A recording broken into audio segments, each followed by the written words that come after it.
Okay. Okay, well, let's go ahead and call the meeting to order. Did everybody have a chance to look at the minutes of the last meeting? Is there any additions or corrections? I'll move to approve. Been moved by Amanda, second by Cale, all in favor? Minutes approved. Consent agenda, we do not have anything. Okay, sheriff's report, that was just posted. Yeah.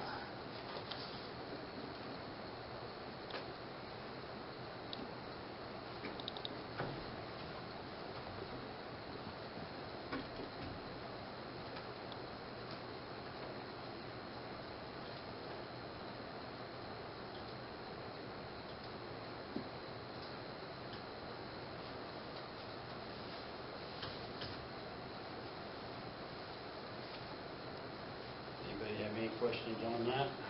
Now we'll move on. The only comment I'd have is that I'm still getting a lot of complaints about untagged vehicles on streets. I don't see You're talking about the golf carts and, well, golf carts and ATVs and stuff, but then also just vehicles that are parked on the streets that don't have current tags. They don't move, they don't go anywhere.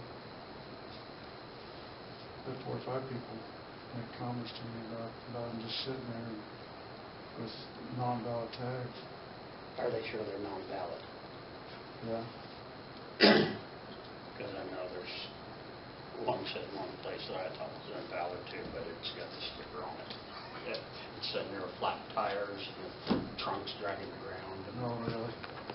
Yeah. So, I did talk to Cody also, just before the meeting or not too long before there, about the UTV and ATV thing, and they have started issuing warnings, and they are saying that they're going to issue citations in the event people repeat doing it. So they are making contact. So Have that's you the also way- did anything about that? I would think that the solution to, I mean, if people are concerned about that, call dispatch so it gets on the logs. They need to be directed to call dispatch so that it gets on the logs, because we can't do anything No, I get that. without a citation being issued. So if you tell them to call dispatch and report the vehicle, Or I've even had- just get I've a had- list and give it to them, I think they'll. right. Yeah, I've had one individual says they have called dispatch a couple of different times and nothing's happened. okay. Well, hopefully after the last few meetings You've seen? that Cody's going to start getting on top of especially these golf carts and ATVs and that stuff, and hopefully the other vehicles too, so. Okay, visitors, are you here for something, or just here to listen, or? This is Ted McCoy. His property is up for condemnation. Oh, okay. Okay. So, okay. Then let's move on down and let's go ahead and get through these other things until we get to property cleanup. Elmer, you're up. Is it right if I bring a chair up here? I'm getting old and decrepit and I have trouble standing for a long time. You need to get you a special chair for people like me. Long Street Journal years ago said if you get people come to your house, you don't want to stick around long. You cut a couple inches off the front of your chair so it sits like this. They won't know why, but they won't stick around very long. So you'll have to get one for this occasion. First thing I want to visit with you about the carnival rides, where you're all aware of that, and probably a lot of you are already involved and committed. I work for Lions Club, and we have 2 rides of training. I guess you're aware of it. It was in the front page of the paper last week. Tomorrow night and Friday night, there are the training sessions for the carnival rides.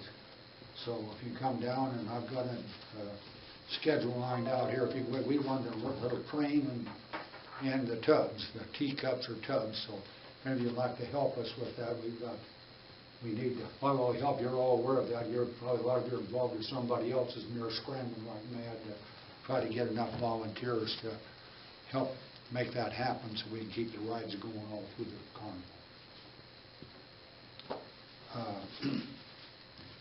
In our community calendar, we're working on that. A lot of you have been contacted. If you haven't, let us know. We're trying to wind it up this week. We try to get it ordered early because we by doing it early, we get a lot of free calendars. The company will give us free one by getting our order in early. And, we put them in our welcome packets for the community, and so we like to get a lot of free calendars, so we have plenty of them ahead of time to do. So if you haven't been, most of them, I know I've contacted you, you're online, but if you haven't been, well, give us a call. Be sure we don't miss you if you want to be part of it. The big thing I came to talk about was the welcome to the community. We've talked about this, you're probably tired of talking about it. I've been concerned. I've talked to a lot of people, and a lot of them I said, "Did you get the welcome packet?" No, we didn't. Well, the city office sometimes is out, and one person said they got it online and didn't come down. Now, how you do that? I thought you had to show up by person, so I don't know what's going on. Maybe they don't understand. I don't know. But I keep wondering, and from my perspective, a welcome is more than just handing somebody something. But maybe you got different thoughts on that, and I would colloquy with you on that. How do we really make people feel welcome in our community, and how do we invite them to be part of it? As a line, we're concerned, we've got 3 or 4 lines club members. Bernadine over here is one of them. I took her a package. You didn't get one of them, how you missed it somewhere. When did you move in? I took one to her house, and so I don't know where. Well, that's the thing, because we didn't start handing these out till December of last year. Okay. So I don't know. Well, we're going to propose something. You heard Jonathan Swift, your Mark's proposal. I'm going to propose that we work with Helen Dunn. Helen, I had a discussion with her the other day.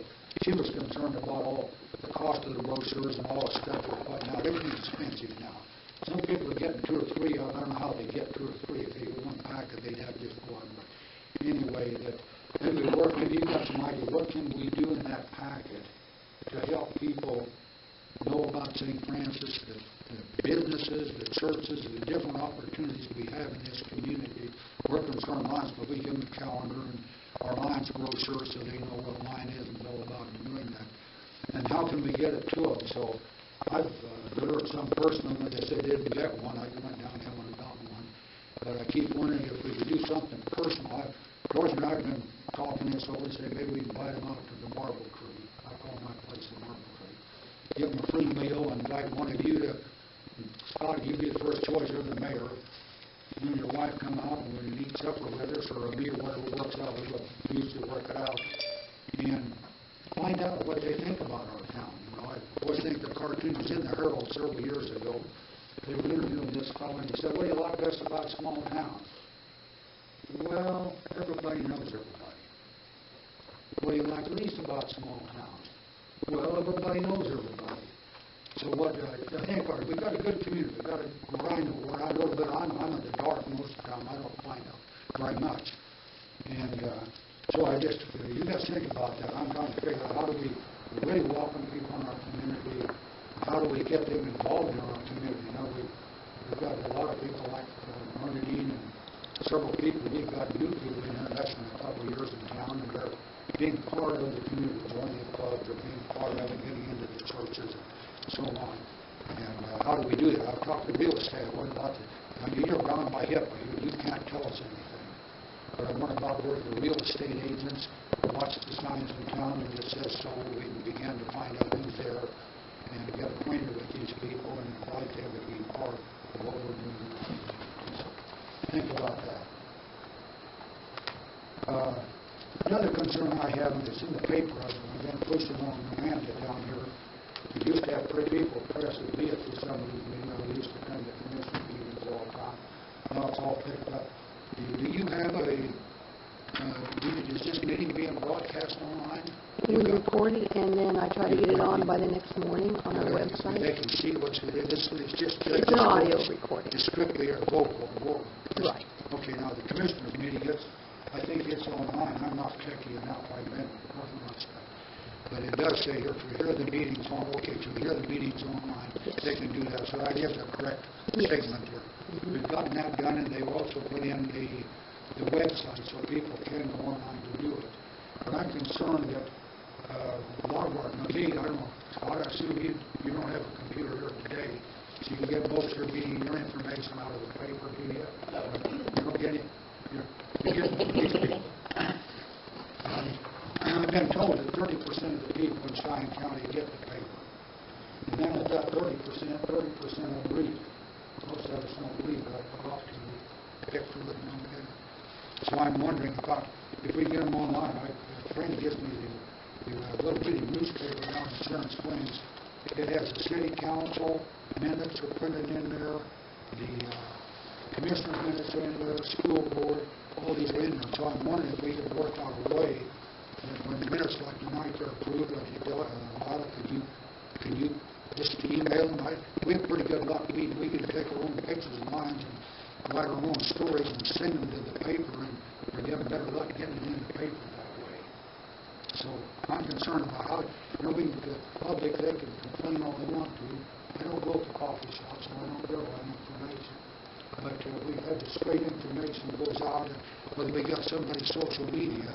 I know there are people that they live on social media, on Facebook and stuff that way. If we can get somebody that's in the paper, if they get it in there, try to get them to get in there. If we get a paper where, I get to have the paper also, it's 8 to 10 pages, $1.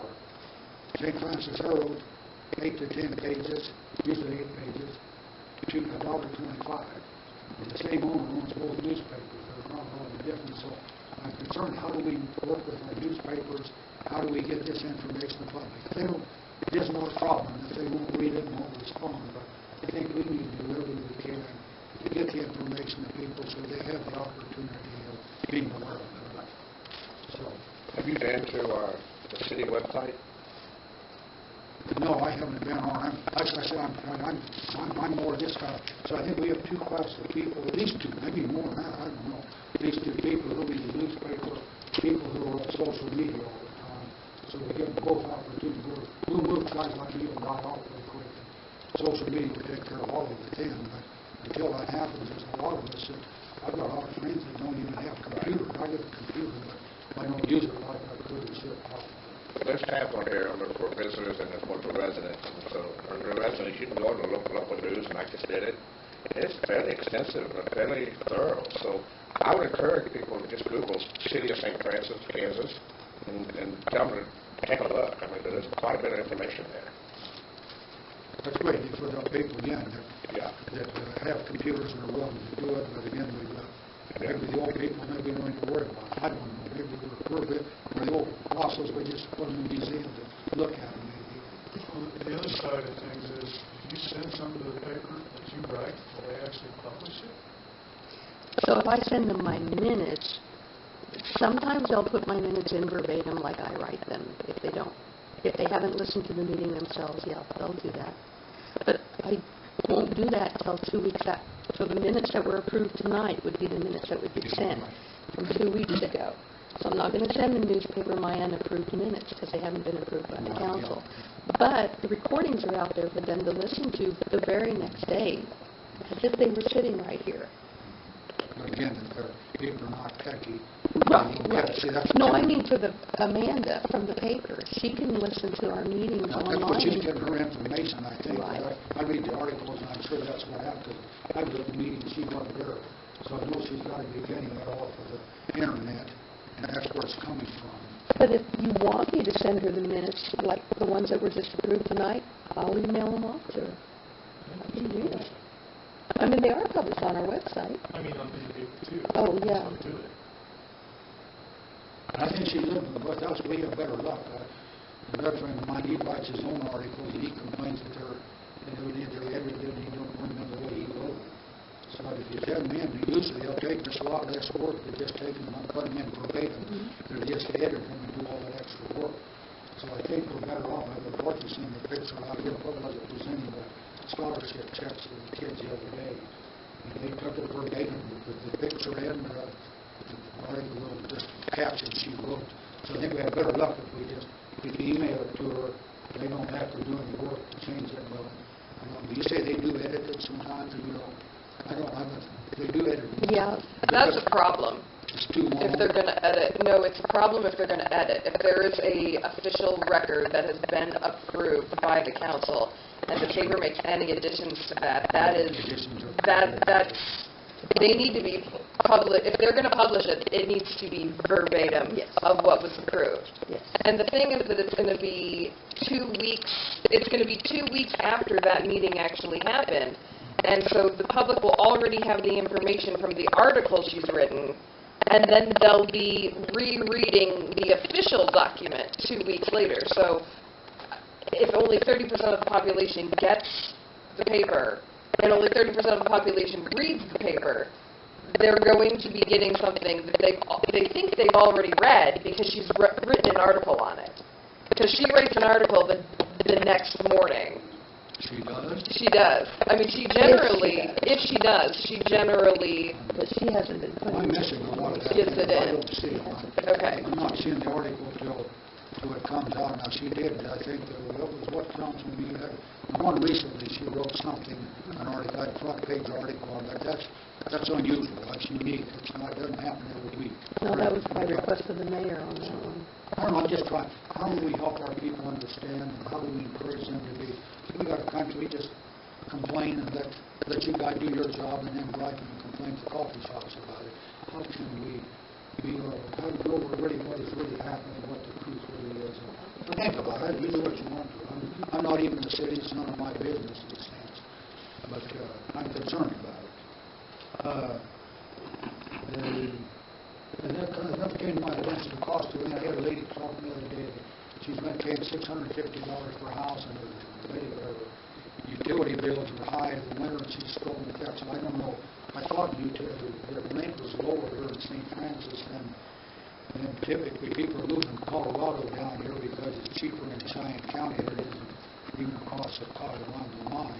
So I don't know if that's an issue or she was concerned about it, that she was really wanted to find something less rent than what she was paying for between the rent and utility bill. It was breaking her to do it. So I don't know. That's something you guys know better than I do. And then another one, Helen was talking about there's two or three, as I understood, 2 or 3 sites on Facebook or social media, jobs available, and she thought like they better be having one coordinated one. She hasn't talked to you about that, has she? I think they're going to have job when people want, jobs available when we, in Cheyenne County, people are looking for workers and there were different sources and some work. Is there a Facebook page devoted to that? Someone's doing it. I assume it's on your website, and then this is part of what your website is, doesn't have jobs available. That's economic development does that. And there are some other ones out there, and she was concerned that maybe they weren't getting, they'd have to look at several of them to find out what jobs are available. So I don't know, maybe the more the merrier. Maybe it's like business, the more you got, the more, I don't know. But she mentioned that, now you might ponder that too. And the last thing I want to talk to you about is, maybe you picked it up, I think I picked it up in another newspaper. They've got a webinar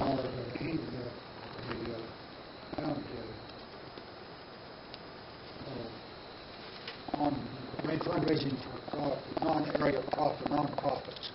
Did you see that, any of you? I'll give you each a copy of it. It came out on how non-profits can raise funds for what they're doing. I'm concerned there were non-profits are all struggling, and then they come and want to come to the city and the county and so forth to get additional funds. And so maybe there's some parts of raising money so they can pay their own way and not come to the taxpayers for funding. Hands them down, yeah, right. We're going to see them.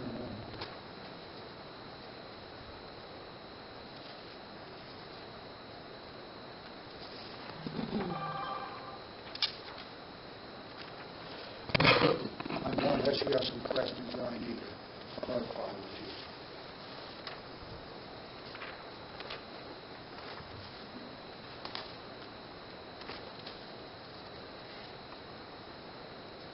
Did you ever talk to the owner of the paper? Did you get a hold of him? I'm sorry? Did you get a hold of the owner of the paper? No, I haven't. You tell me it's hard to get a hold of. I've got a friend who's been trying for months to get a hold of him. He won't return his phone calls and doesn't respond, so I don't know. I think that's something we need to work on. He wants to be in the newspaper. I read an article years ago. He had an article complaining about that. The newspapers aren't necessary. They work for the communities to have a local newspaper for all the stuff they need in it. So I think we need to be totally honest about that and try to contract was to get that information out to us and make it available to us. That's my last opinion. I did want to say one thing about the welcome packets. So the ones that Helen has from the Economic Development Office, those are the ones that we just started handing out in December. And the only thing that's in those are the brochures and the tourist type information. We, and it's out on the share, as the city, have always handed out this information to all new customers that has, you know, the churches and information about cable TV, natural gas, and all the city-specific information. So that's something that we've always handed out. When Elmer was in and pointed out to us that some people had not received them, he's right. We ran out of packets at one time.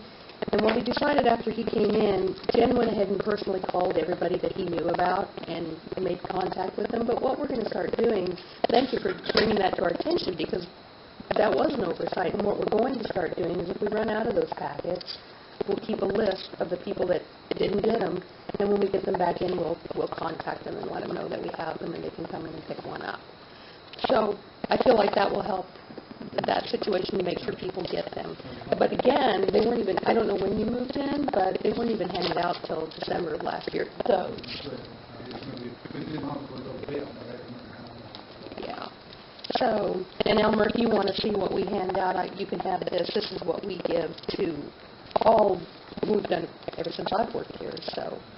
I'm just concerned about the people get, so they find out what we have in our community, the opportunities they have, and benefits available to them, so where they can get information that they want to get.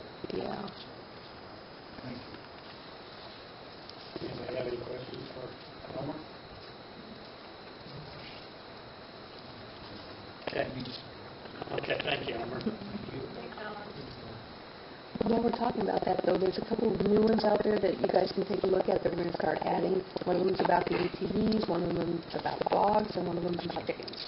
So we're going to start adding that to the packet that we give to new residents. So Does that go out with, when they sign up for their first utility bill? when they come in and fill out their utility application, we hand them this information. And now we hand them this other information as well. From Helen? Yes. They'll be able to get everything. Yes. Yes. So That's good. we've always done that. So I would suspect these folks that he was talking about, we just didn't have any, or it was before we had any, we were handing them out. So, but we will address that as best we can.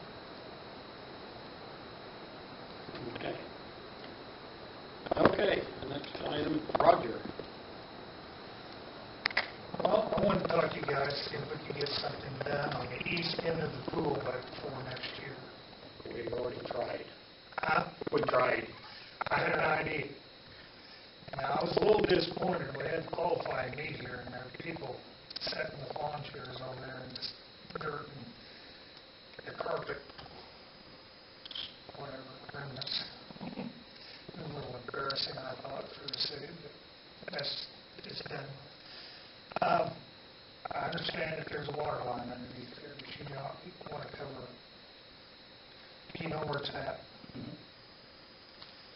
When I was up in Brandon, Nebraska at a swim meet here 3 weeks ago, they've got a new pool, a new $30 million pool.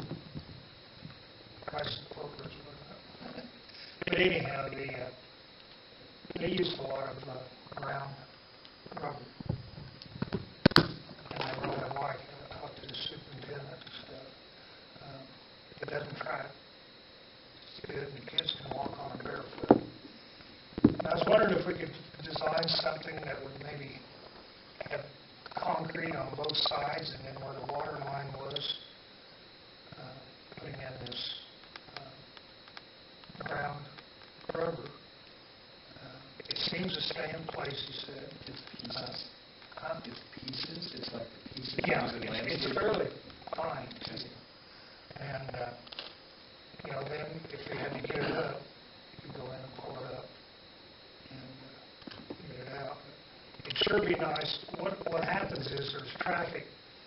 Most everybody at these swim meets show, they set up tents and stuff there on the south side, maybe 2 or 3 deep. And then the concessions are over there in the northeast corner. And, you know, it's a pretty good little run going down through there. And it's a little, it's muddy, weedy, it just doesn't look good. And people at the semi-qualifying deals, there was even people setting up in chairs and stuff over there on that east side in that area. I know it sounds weird, but at swim meets, you don't really watch the whole meet as a spectator.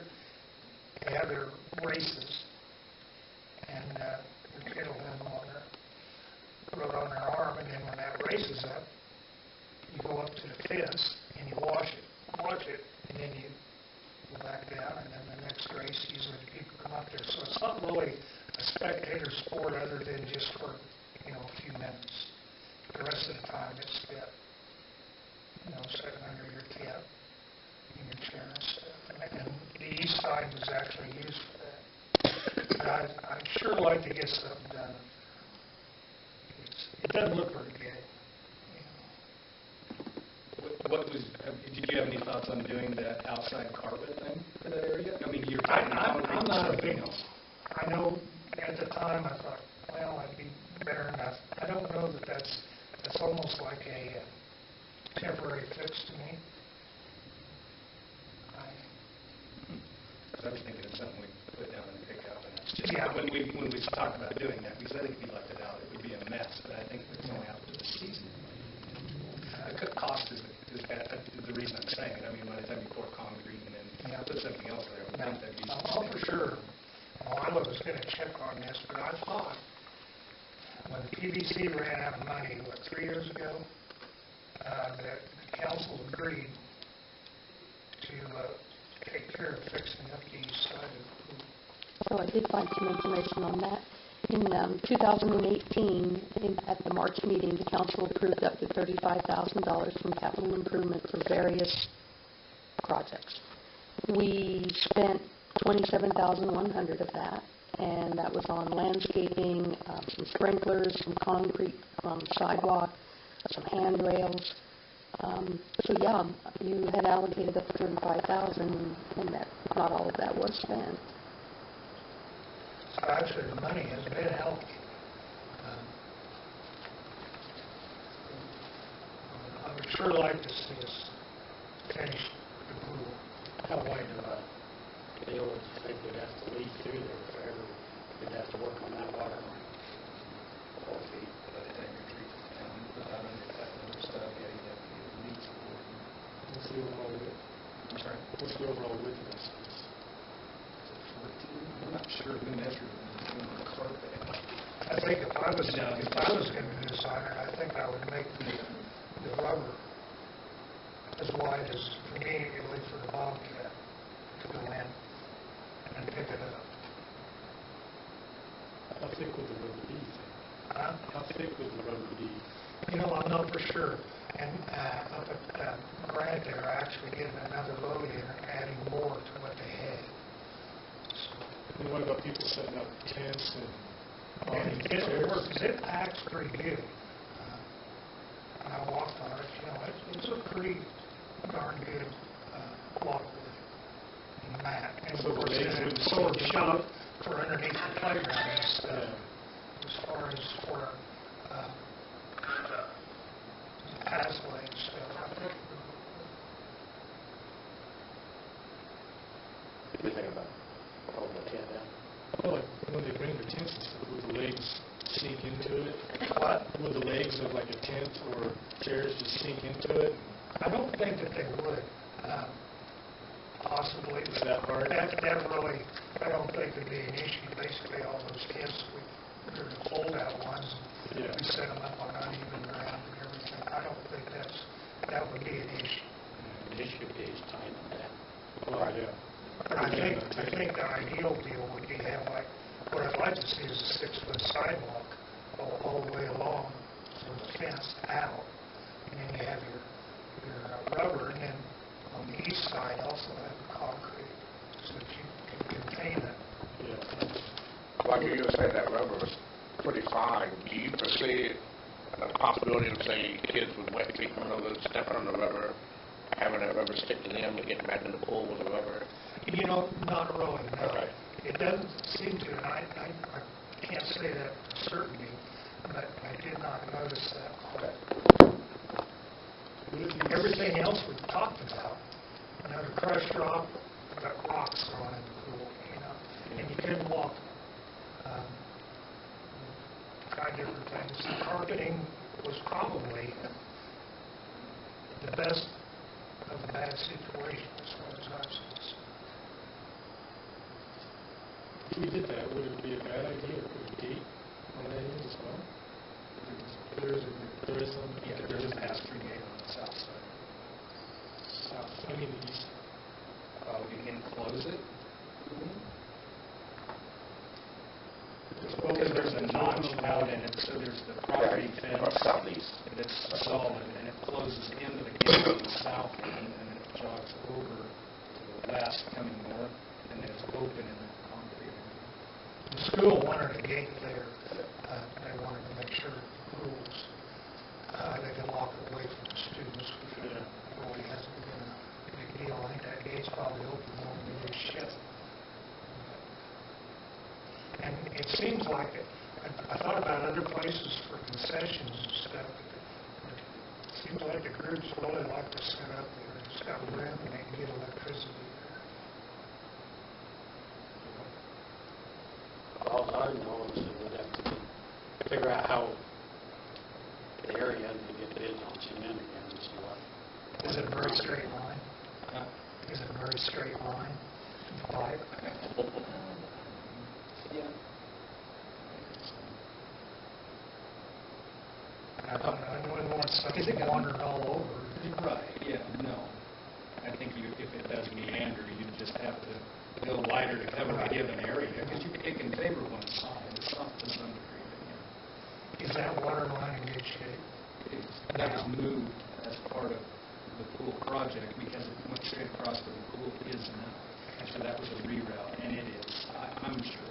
It's in good shape. Relatively straight and it's a good Talking to Justin Moore, and he doesn't have any water at the playground. Okay. As far as watering the buffalo grass there, especially where the stickers are there on where the alley was.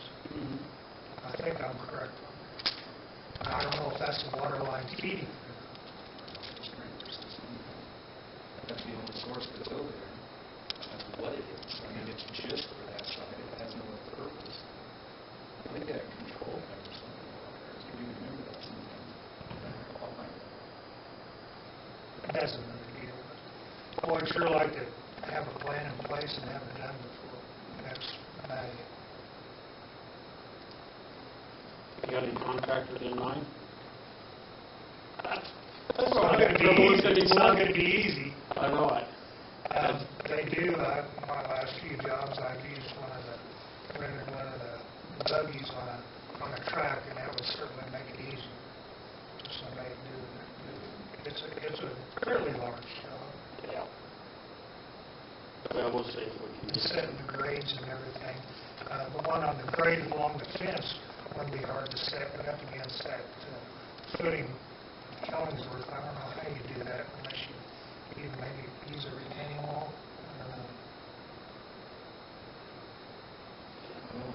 Twists as it goes to the Yeah, south, too. and a lot of the footing is exposed. And it needs to be brought back up. Unless So you you have have it, then it's going to fit in so much. put it flat and then use some of the landscaping blocks or something, I don't know, that's a little bit, somebody had a better idea than I do.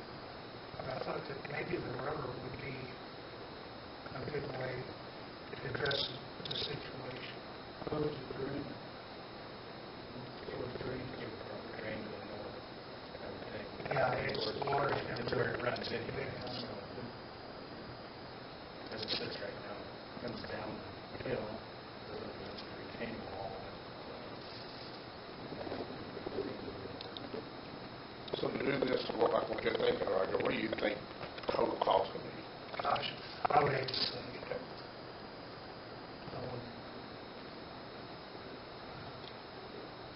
I wouldn't do have the supplier's name that they used at the grant for the rubber. Is it Champlain? Champlain? Champlain, yeah. Yeah, I get the material from them. And samples of it. Okay, everybody, we'll just see if we can get whoever did on it, so what we come up with. We'll just come up with some logical measurements. I mean, if you take out a strip as wide as a small bucket on a skidster or something, then you're looking at gallons. Well, it's about 4 foot wide, isn't it? Or is it a little wider than that? It's going to be a little bit wider. I don't think there's any under 5, is there?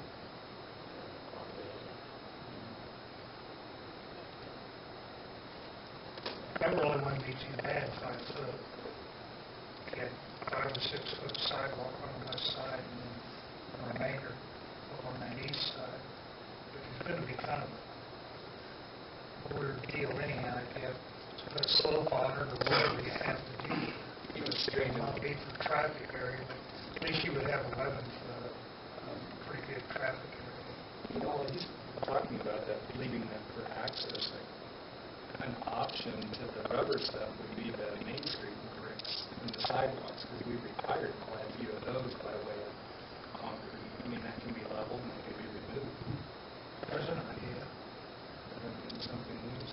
It's just a thought. Since Yeah. we're talking about access to the line, I could as well. Just a thought. We'll measure it out and find out how much concrete we would think we would need on each side of it. Confirm the depth of the water line. Make sure it's wide. We do that. Yeah. Good. Okay. Thank you, guys. Thanks, I see the curb better getting pulled out. We hope we don't get a 2 or 3 inch Yeah. downpour. To make it happen, that's for sure. I think we'll put that out there. We were trying down there. Yeah, down there, the banks went over, cement was tore out and Flooded the bank, yeah. basement was full of water. Yeah. Oh, nothing ever goes perfectly, you know, after that day, for sure. It looks good. Okay, thanks, guys. Yep, see ya. Thank you, Road. What about pavers? That's what 18 inch? 16 inch? Oh, yeah, I guess you could go bigger. I was just thinking you have some lots of the smaller ones of some form. Yeah. The last time I checked on that material, it's expensive. And, I mean, if you keep it to a minimum or what the depth or whatever, but it's still a loose product. I guess that was, I don't have anything against it, it's just looking for an option. The only other thing, though, laying the pavers is going to be expensive, too. Who's going to do it? Yeah, because you still have to compact, it's a sand bed, and it's still, Labor involved it's in not that. level, so yeah. So they're probably out about the same on that. And the other thought would be is the strip of the Grass carpet. The grass carpet. Yeah. Exactly. That would be the easiest way to level it, because if you had any issue with leveling, you roll it up and you know. That north, he makes a good point on that, even if we did the carpet, or even if the council would decide ultimately to do that, there's still that jagged wall on that side, and it's problematic, because to try to fix that, you're going to incline the whole grade. So maybe, Scott, if you'd look at that with me tomorrow, maybe there's a way we could retain what's there with something small on that end, if that was to be the case. I don't know. That really, with the carpet wasn't really addressing that. Retaining wall being that exposed for that fence. So, I don't know, would you mind looking at it with tomorrow? Yeah, I think we can. Okay. Anybody else that wants to, of course.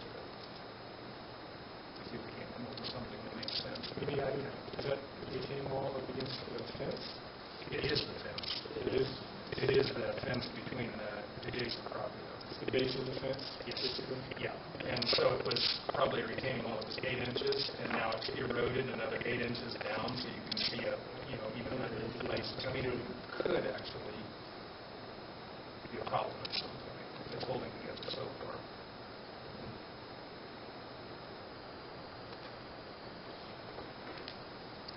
Okay, well, we'll wait until we get some cement instruments, and then we can figure out what we'll use for the filler in between. Okay, the St. Francis Housing Authority has a new member. Who was that? Jill Ford. Now, she's taken over filling out the remainder of Richard Grace's term. So, I hear a motion to approve Jill Ford as the new member on Housing Authority.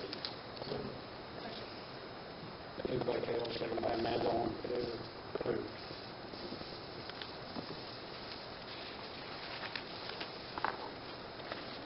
Okay, Riverside Recreation, we got another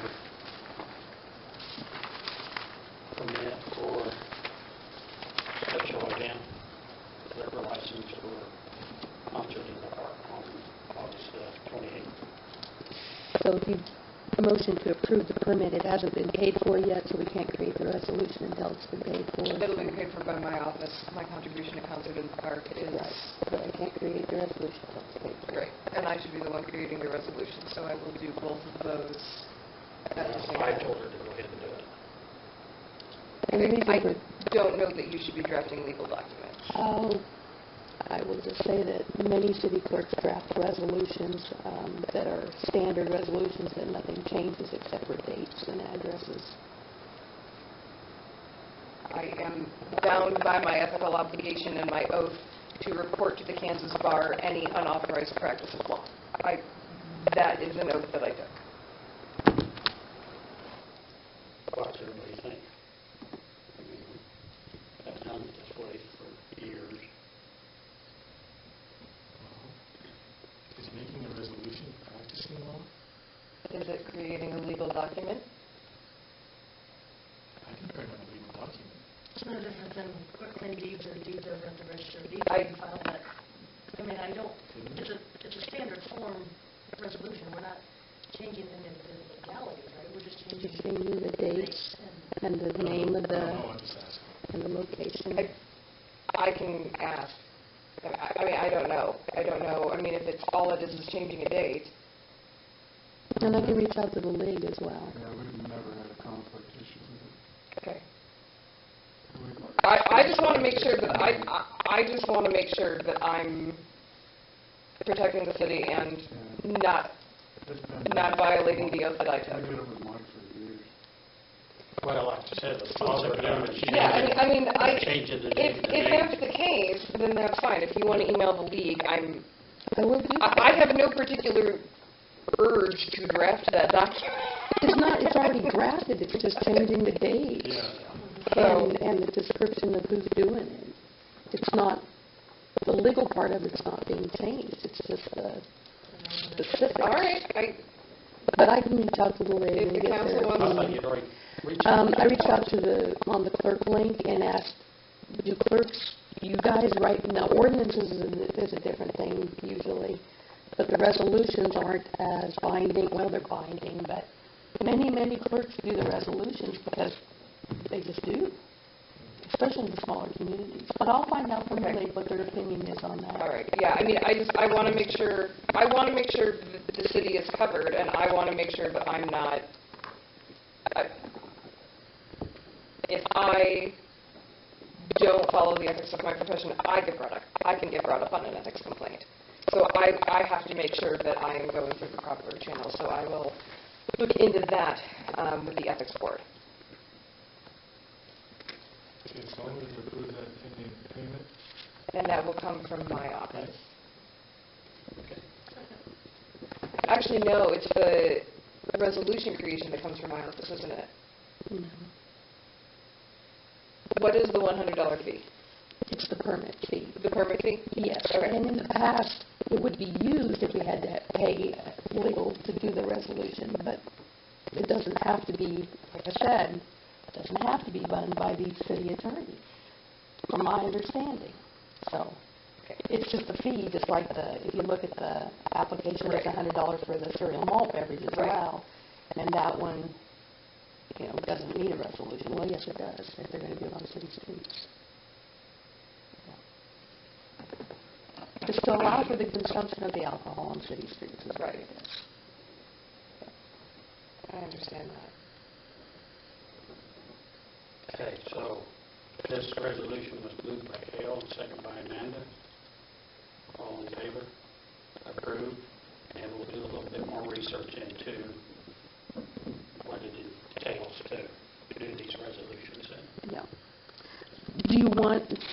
to have it at the next meeting for the council to approve. So you want us to move forward depending on what we find out from the league? I'd say With so. creating it, either I create it or she does. Either way, yeah, whatever we find out from the league and stuff. If you want to, if you have exactly what you want and you wanted to change the dates, if you send it to me for my review so I can just sign up on it, because Holly's not licensed to practice law, and she'll do things and give them to me, and then I just say yes and send them out. And there'll be no fee to the city for that. I just want to make sure that we're not, and that way we really get around it both ways.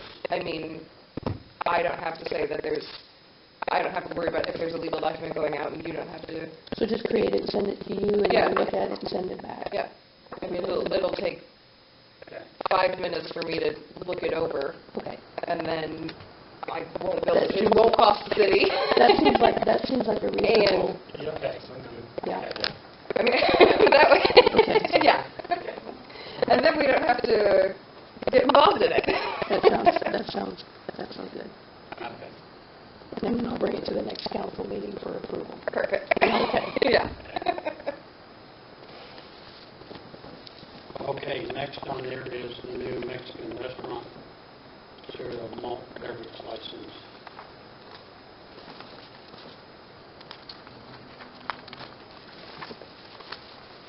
Application all looks good, right? Yeah, I mean, Jen just sends them into the state. The state's the one that actually approves it, so, Even the CUP, the state. yeah, she sends it into the state and they review it for, like the, For new licensees. right. Oh, yeah, because they have to do a tax clearance and all that stuff. And they probably have to confirm all of the Yeah. answers to the Yeah, I would have been thinking of it as well. questions. Okay, it's been moved by Cale and second by Larry. All in favor? Approved. The next one is Charles Graves. Oh, my gosh. Charles Graves. When I first looked at that, I thought, well, we got a new owner up there. Cheney Liquor license renewal. Moved by Cale, second by David. All in favor? Approved.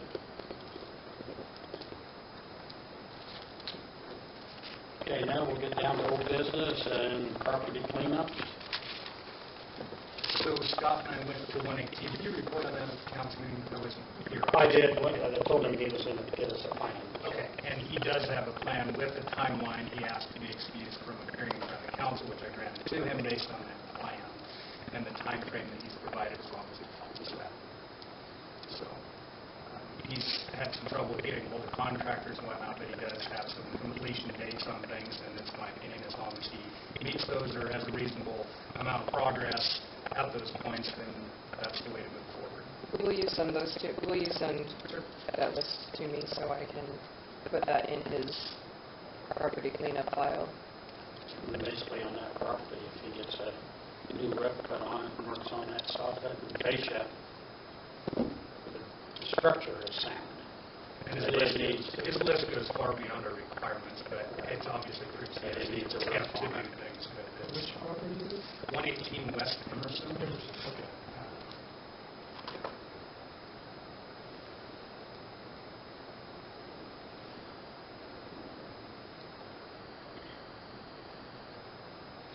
Okay, what else do you have? Additional cleanups, I just have 30 ongoing weed letters that are out. Honestly, I don't know whether we want to discuss this other than that at this time as well, the other properties. So, Yeah. that's Just go ahead and discuss it since Ted's here on his property, and I guess, Ted, I guess you can talk and we'll listen to what you're here for. We did. We summoned you, and you received a notice along with the pictures that were taken of the house, that it has been deemed by the city that it appears to be inhabitable. Okay, no, I didn't get no pictures or anything like that. I just got a letter telling me to be here tonight, that's all I've got. You received a copy of the ordinance. Yeah. Yes. But it was a general, it didn't say what the problem was or anything else. It just said to be here, and I'm here.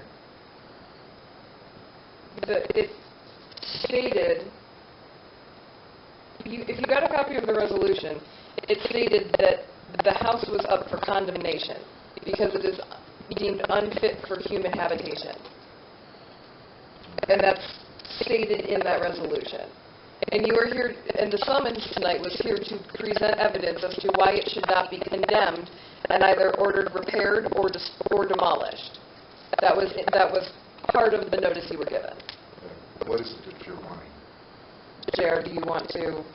I don't have the pictures. I wasn't aware he was going to be appearing. There was an obvious hole in the roof. The siding's gone. It's been dilapidated for years. The top front window is out. The roofing, I know there's been some tin put on it since our initial contact with Ed, but just the general condition of the property. I mean, when you can see through the roof and there's windows out, typically there's a problem. Well, let me stop you there. The roof was 100% done. It has been. And the window that was out that was ordered? Has been since you was notified of this problem, yeah. Was that a professional job on that roof? Was it paid? Yeah, I paid somebody.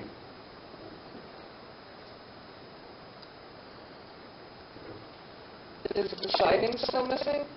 The siding on the east side is missing, yeah. But there's no hole in the roof because it's got a brand new roof on it. Jared, I have the pictures Sure. up. I don't know if you Yeah, want it's the east, the window, the hole in the roof, the general structure of the roof. I mean, it was its appearance. Yes, he has changed some things. That was by there probably a week ago. I don't know, and I've seen some tin on it. I've got pictures of an hour ago. That's fine. That's why you're here. I mean, it was an obvious disrepair, and you're here to present to you whatever you have to say about it. Could I have you email me those pictures, and I will forward them to the council so we can all see them right now? Where to? Attorney, Attorney. Let me get to my email. I wasn't on the email when you said that. I'll write it for you. I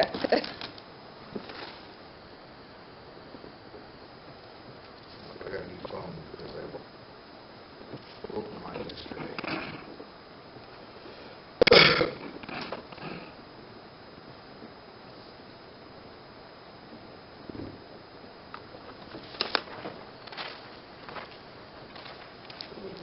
You would email it to that address.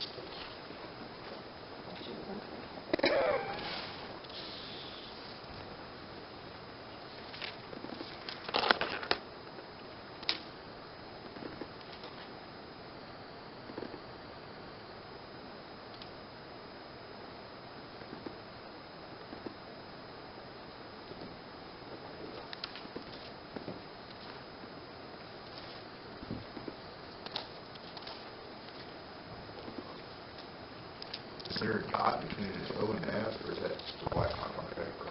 This is the black mark, I believe. I may have put a period. There should not be a dot.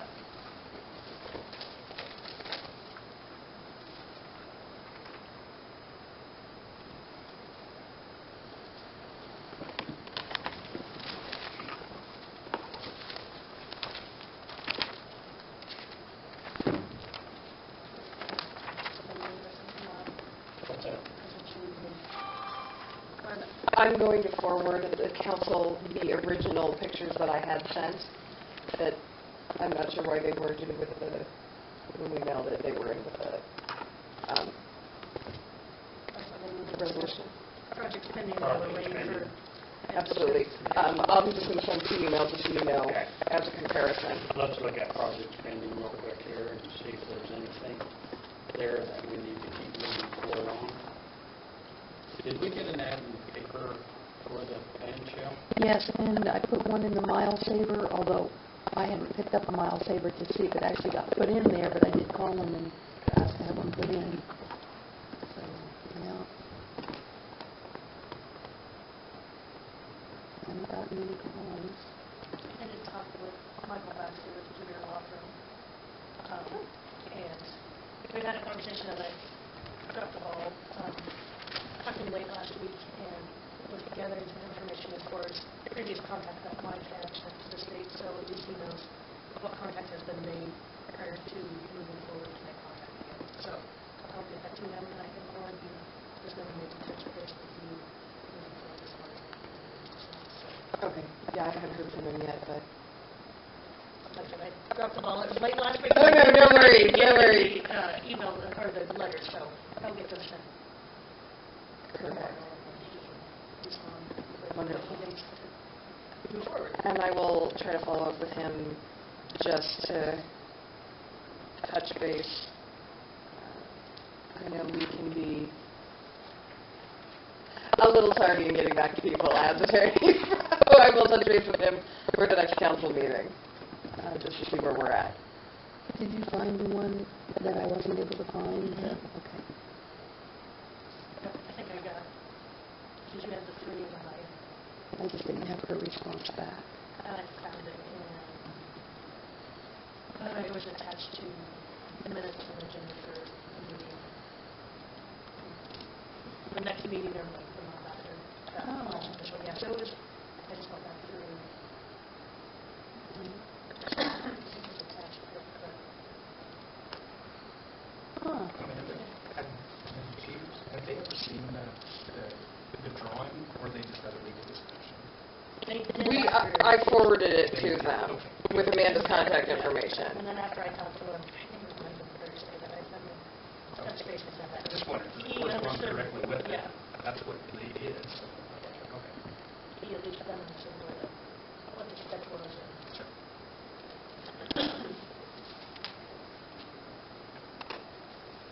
I have not heard anything from Greg White, so I'll try to remember to check with him too, to see if he's found out anything as far as how to move forward, because that's going to come to court too. We said it was due by November. Yeah, I think so. Did you talk to Cody about putting flags on the TVs and stuff? Yes. He liked the flag better than the slow moving triangle. I do too. And I thought we had discussed maybe, did Lorna, I don't remember, but we talked about maybe going ahead and if we want to Wait change till that, the the first of ordinance the year. first of the year and then implement it, and he was good with that, because it's kind of hard at the end of July to try to change course, but Right. he was good, but he liked the flags better than the slow moving signs, and was good with waiting until January to implement that. Perfect. in the new year. So do we want, so it's going to be flags on anything, are we going to put it below a certain height? Are we going to say on ATVs? I think anything. I think even Golf golf carts. carts. They can tie one on there, sticks in the air. Okay. I gave one to them. That's a better indication than that little sticker. Yeah, it is. I don't know, I hope there will come the kids flying that flag. Hey, in fact, he's been in front of it, he was showing it to him. He did to my neighbors, he pulled up there and I thought, I've got two of them old flags. He said, yeah, I was gonna go try to find one. I said, well, until you find what you like, stick this on there. Yeah, now Cody was all for switching from slow moving to flags, but we decided probably it'd be better just. Yeah, change because we're course. halfway through the year, so. Okay. Okay, anything else on projects pending? Do we want to have that ordinance drafted and, I guess, do you want me to go ahead and work on it now so we can pass it effective as of the new year? Do you want me to wait until later on in the year? I just know with everything that goes on kind of towards the end of the year. I think we need the changes from the slow moving triangle to. Right. But But we have change. we have to publish it, and so, and we have to publish it and make it effective, and so I just want to make sure that, you know, if we're going to be doing it, we get it. Is there any other shortcomings in the ordinance? Because I keep hearing there's certain vehicles, like there was one ATV that supposedly was legal to be on Main Street because it could be tagged. I mean, it should be all ATVs, You can't tag one in UTVs. Kansas. That's my point. I mean, if that's the case, then we're fine. Yeah, there's some of them that are legal. They have turning signals and brake lights and everything. But if you can't put a but you state can't tag put a on tag it, on then it. we can prohibit them being on Main Well, Street even if you regardless. could, Or I should. mean, we state ATVs, golf carts, Yeah. ATVs cannot be on Main Street. Okay. Like, they cannot be on Washington Street, so I don't know why. The green one's the one that I understand is under the impression they have an exception, even though they have a tag. Now, what is the deal with that one? That's what he Because- was told by the police department. Okay, then they need to talk to him again, because, Well, that was when Daryl was still here. okay, so, I mean, that's a prime example of one Yeah. doing it because he's told he could, which leads the example that anybody can. Well, that's Yeah. what Daryl thought was if it can be a tagged vehicle, then it is legal to drive anywhere a tagged vehicle could drive. And so But he That's can't not be the tagged in case. the state You of can't Kansas. tag them in Kansas, you can tag them in Arizona, you Oh. can tag them in different states, but Okay. you cannot tag. And you run That's into probably the They side by side in Kansas. There is another weird vehicle, though, that can be tagged that should, one would think shouldn't be. Rogers had one, what the heck is his name? That six-seat, Rick Rogers. Oh, that. Had that six-seater one, and it actually had a state tag on it. Therefore, that one would be legal to be on Main Street. But it was a That's a large- golf cart too. But That's I- what It that is, was. but it actually had a state tag on it. He was able to tag that. So But I that's what I'm think- concerned with, is being clear on like, If you go to it the is. ordinance, it clearly states that you cannot have ATVs on Washington Street, you cannot have golf Sure. carts on Washington. So whether you can tag it or not, the ordinance clearly states you cannot have that type of Okay, vehicle. I guess it'd I be the mean, same as making a truck route then.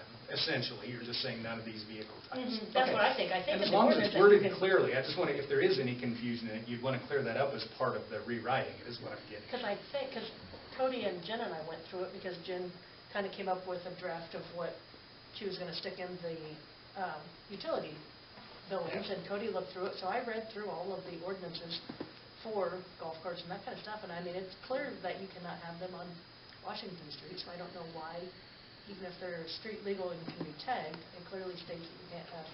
That seems Golf like cart, the clearest way to ATV. simplify it, Yeah. is what you're saying. But if the state Just go by allows the it, ordinance. I don't see why we would try to keep that. It's no different, like JR said, the truck route. Right. You can drive a truck up and down every street Yeah, in but- town, but we want them specifically, or not on specific streets for Yeah. certain safety issues. Simplification reason, I would just go by the ordinance.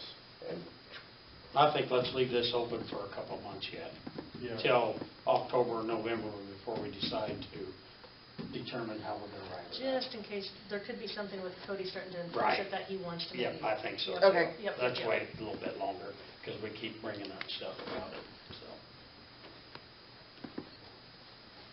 so. Okay, anything else on Project Payment? I am forwarding, I've received your email, I'm forwarding it now.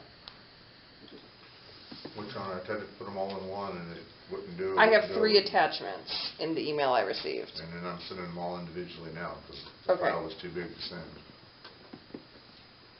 Everybody does have the original ones, though, of where we started at. You should have those, right? She sent those. Yeah. Okay.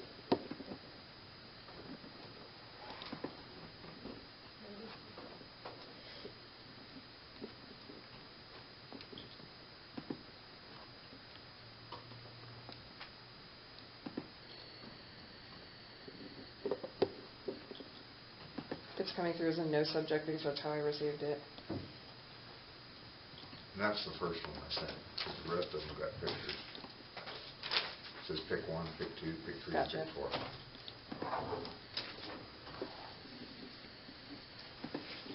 So if you got the first one, you got it all. There's no subject.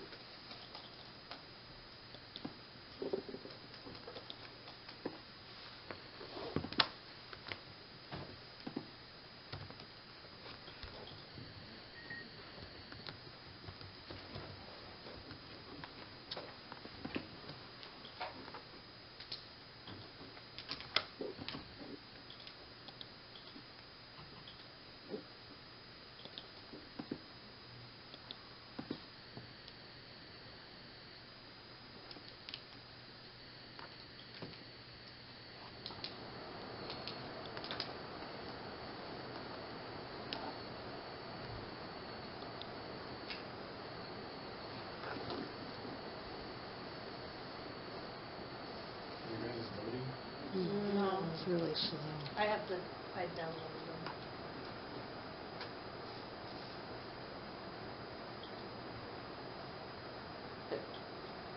It downloads it, when it downloads it 5 times its normal size. Gladys, would you please remind me to get a router set up in this back now. Yep. I don't think about it until we're back at the meeting and it just tracks. If it's any comfort to anybody, my phone's doing the same thing.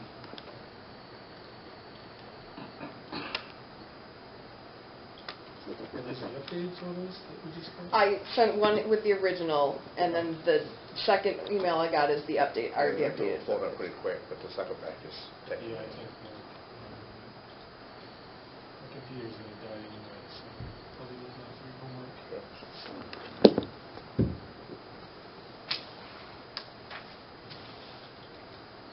Failed to charge. I just have them on there.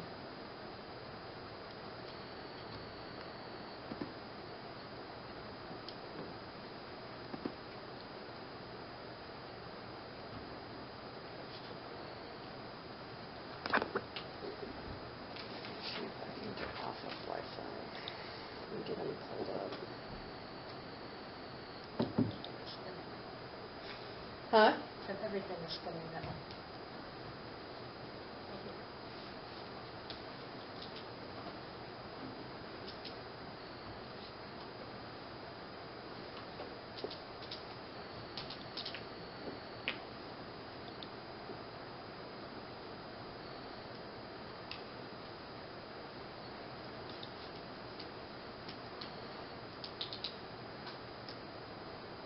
What I will do is...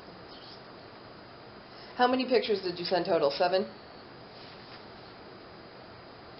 4. Okay. 4 in the first email and 4 separate emails, one to each. Okay. Says nothing in outbox, so it's all went out. Okay. This is the seventh, so Yeah, probably just 'cause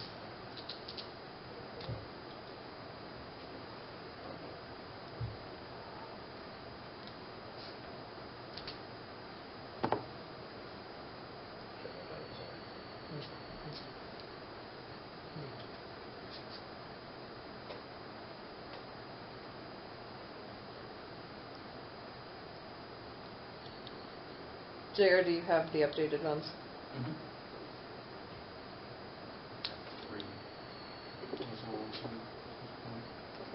I've only sent one email with the 3. I have additional... So I have I have 3 pictures in the first one, and then I have additional emails with pick 2, pick 3, pick 4. Which email... You've only sent 4 total? 4 pictures? I think so, yeah. Okay, so let me get the 4th one to them. It was about the same as what the other ones were. Okay. JR, based on the new pictures in comparison with the old pictures, I mean, we generally defer to you on property cleanup, so what is completed? Generally, I mean, the original damage to the structure was a fire. In fact, that's when I was very first here. I mean, I just know once it's covered up, you have no idea structurally what it is, and I don't know that we get into that. However, we know there was a hole in the roof. The siding, the windows obviously have been put in the front. The boarded up windows along what I would assume would be a basement. I don't know whether the structure has a basement. There's some boarded up windows in the driveway side. Let me And the interrupt. siding. If you look at the records, the old city attorney walked through the house, remember that? Yeah, I was through it too. And nothing was burnt.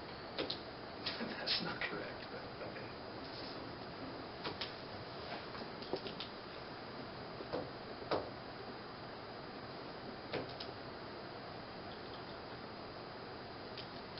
And it hasn't burnt since I've owned it, and I bought it in 2008.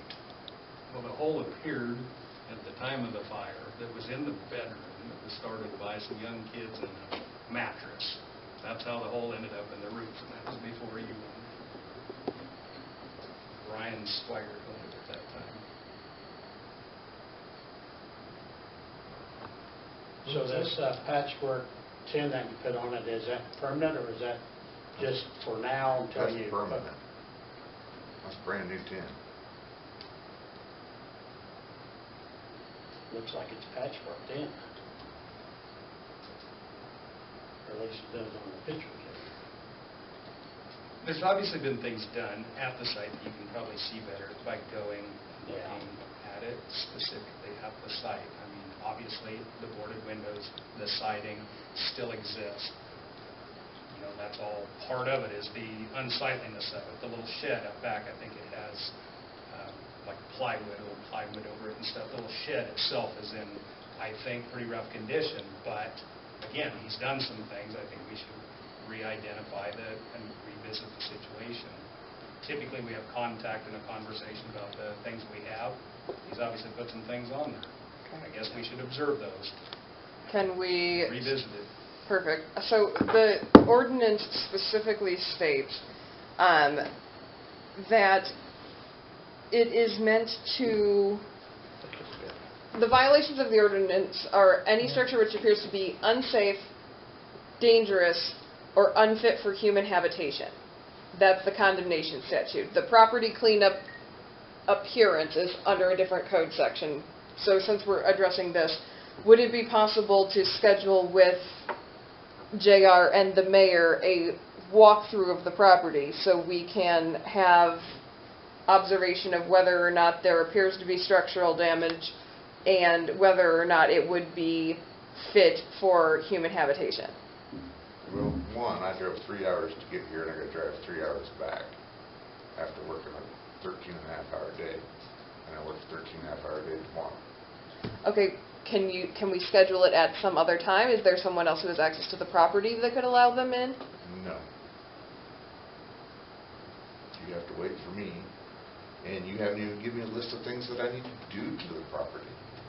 The letter I got said to show up, and I'm here. I didn't get pictures or an itemized list of what I needed to do. As far as the big window being boarded up, I ordered a window 2 months ago, and because of the COVID thing, they aren't making them as fast. And it's up. I'm lost.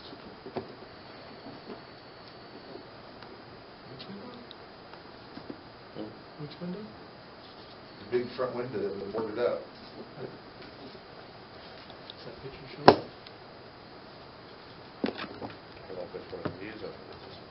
It looks like there's windows in there. Am I missing something? Just been replaced. They've been replaced now. Oh, I thought you meant you're still waiting on a window. No, Oh, it okay. came in. I thought you said you're still waiting. No, Okay. it's been The replaced. thing that worries me is I see metal on your roof going vertical the way it's supposed to be, and then up here at on the eave, you've got metal going this way. And I'm just wondering what keeps the water from going underneath that metal. I don't know what picture you're looking at or Are you what you're talking looking about right at. here? Okay. Well, that's because it's also sloped down. See right here. Oh, yeah. This is the gable end here. It's sloped down, so it's got a pitch to it. But what keeps water from coming out from here underneath it? See, these are just going this way, Right. this is coming this way. Yeah, that's probably that And I'm same curious piece. too, because the house next door has been vacant for 20 years, and there's holes in the roof, and windows boarded up, and never had electricity in 20 years.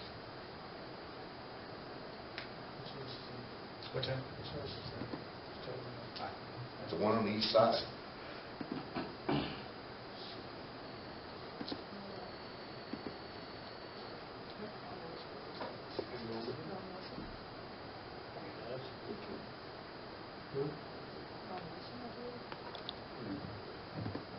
Dave have a house in there? The next one. It's funny how it's not livable now, when I had a squatter in there that the city let it have utilities without even asking me if they had permission to be there.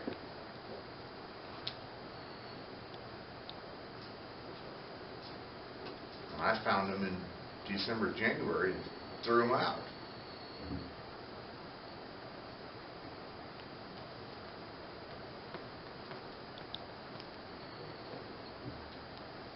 And I got one name from them, but from what I understand, they've got 4 or 5 names, so I don't even know what their name actually is.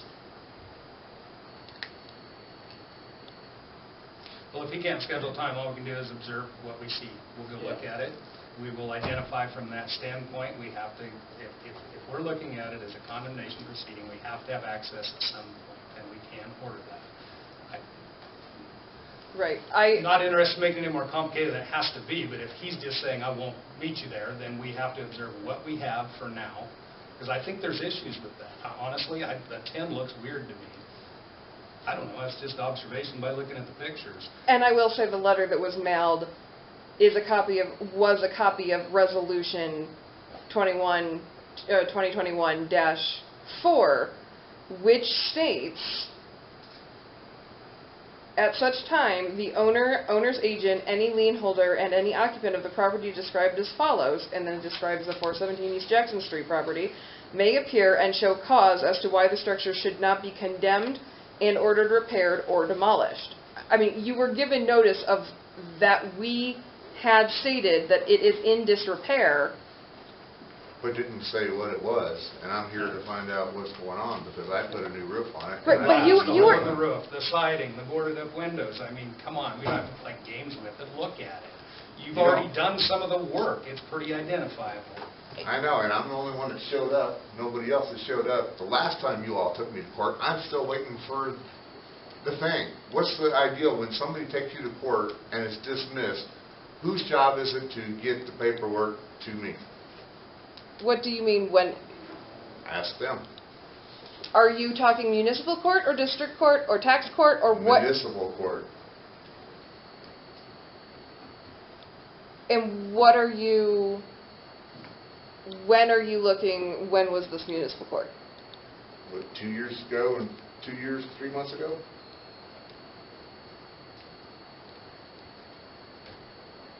The judge recused herself because of it, and the city attorney recused himself, and they sent it down to Goodland, and I had to go take care of that. And King was the prosecutor, and he said, this is crap, and he dismissed it. If there was no one... In municipal court? Yes, ma'am. Okay. Give me a moment. I was not the city attorney at that point. I will see if I have anything on my records for it. Mr. Day was. Right, and if he... I think Cody's asked for that too, and nobody's been able to produce it. I assume Cody- Cody's asked for it. He said he did. Cody Beeson? Yeah. If it was done by another attorney's office, I don't know that we would... You recall anything, JR? I don't either. Are we allowed to ask Ted who did his report? Yes, do whatever you want. Do you mind, who did the roof work? Because I know you said you had to pay for it. Who did that for you? Myself and Leonard Chavez.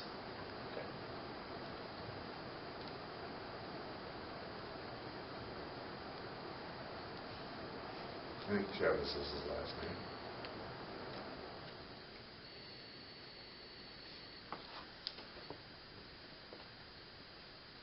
Okay, I kind of agree with JR. All we can do now is go back and look at it again. If we see other things, we'll just make a list and we'll get it sent to Ted. Yeah, I would have thought I would have already had a list, but like you said, there's no list. Well, you could have called and asked for what the list was. We gave you notice that you were to appear here today and show cause why it should not be condemned. The council had determined that it was a condemnable property. So in order for you to show why it should not be condemned, the council did their duty. We put the burden on you. You received the notice because you're here today. Yes. So you could have called, you could have said, what do I need to do to make this not condemnable? I don't have a very good rapport with Mr. Day, even though I understand he's retired. That's why he recused himself on the last case. Okay, I never worked under Mr. Day. I was never in Mr. Day's office. I am the successor to Mr. Milliken, who is across the street from Mr. Day's office, and the only thing I have from Mr. Day are the copies of the ordinances and things that he did. So as far as your relationship or lack thereof with Mr. Day, I have no knowledge of that. I am not from this town. I moved here when I came on with Mr. Milliken's firm, and I was appointed as city attorney in 2020. I have no knowledge up until this was presented to me from JR earlier this summer, at which point we took a look at it. It went above property cleanup to the level of, with the hole in the roof, it looked to be uninhabitable. And so with that hole in the roof, we presented it to the council, who adopted the resolution that, based on the images submitted to the council, the hole in the roof, the lack of siding, the boarded up windows, that it was a condemnable property. We sent you notice that it was a condemnable property and that you could come and show cause why it should not be condemned. That is where we are today. The council may look at the evidence presented before it, and based on the fact that you did appear, you did receive notice, you came to the hearing, the council may determine that they, based on the evidence, whether to condemn it or not to condemn it, or they may extend until another such time so that it can be examined. But absent the ability for the mayor and the superintendent to walk through the property, they can only go on what's before them. Okay. And so that's how this works. And I have to be in full candor to you. I know that you had your frustrations with Mr. Day. If your property is up to, if the property is up to code, I am more than happy to tell the council they have no standing to pursue this. If the property is not up to fit for habitation, I have to advise the council that they are bound by the ordinance. I personally do not care which way this goes, but as stated, every council member here took an oath to uphold this ordinance, and I took an oath to uphold the ordinance book, and so we have to go by what that says. Okay, you said the roof and the boarded up window. And the siding.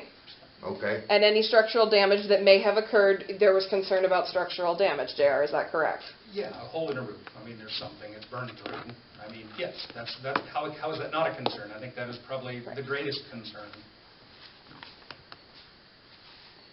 But right now, all we can do is like they are. We'll go take a look at the outside again, see what else we think needs to be repaired. If there isn't anything, then we can release it. If there is some other repair work to do on it, I mean, it looks like you still don't have the siding done. No, I do not have the siding done. I didn't know that the city required siding on all houses. That house, you can look at it, Ted, and know that that house was sided by before the hail took it off. Remember? Before I bought it, it was sided. So why is it an issue now? And it wasn't an issue when I bought it and it was fixed, and the hole didn't burn through the roof.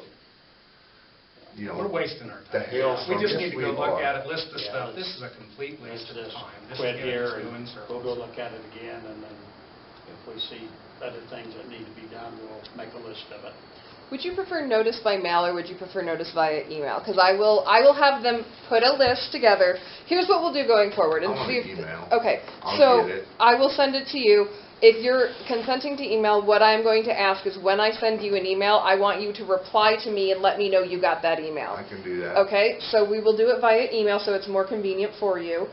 I will put in, we'll have them take a look and assess.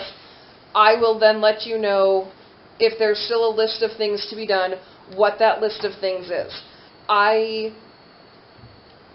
We just had a property cleanup issue that went on for a while. I understand everyone is hardworking. I understand not everyone has the time or the means to immediately repair the house. If there are structural concerns, that will be one thing. But if it is not a structural concern and it is more of a property cleanup, I will work with you on getting a timeline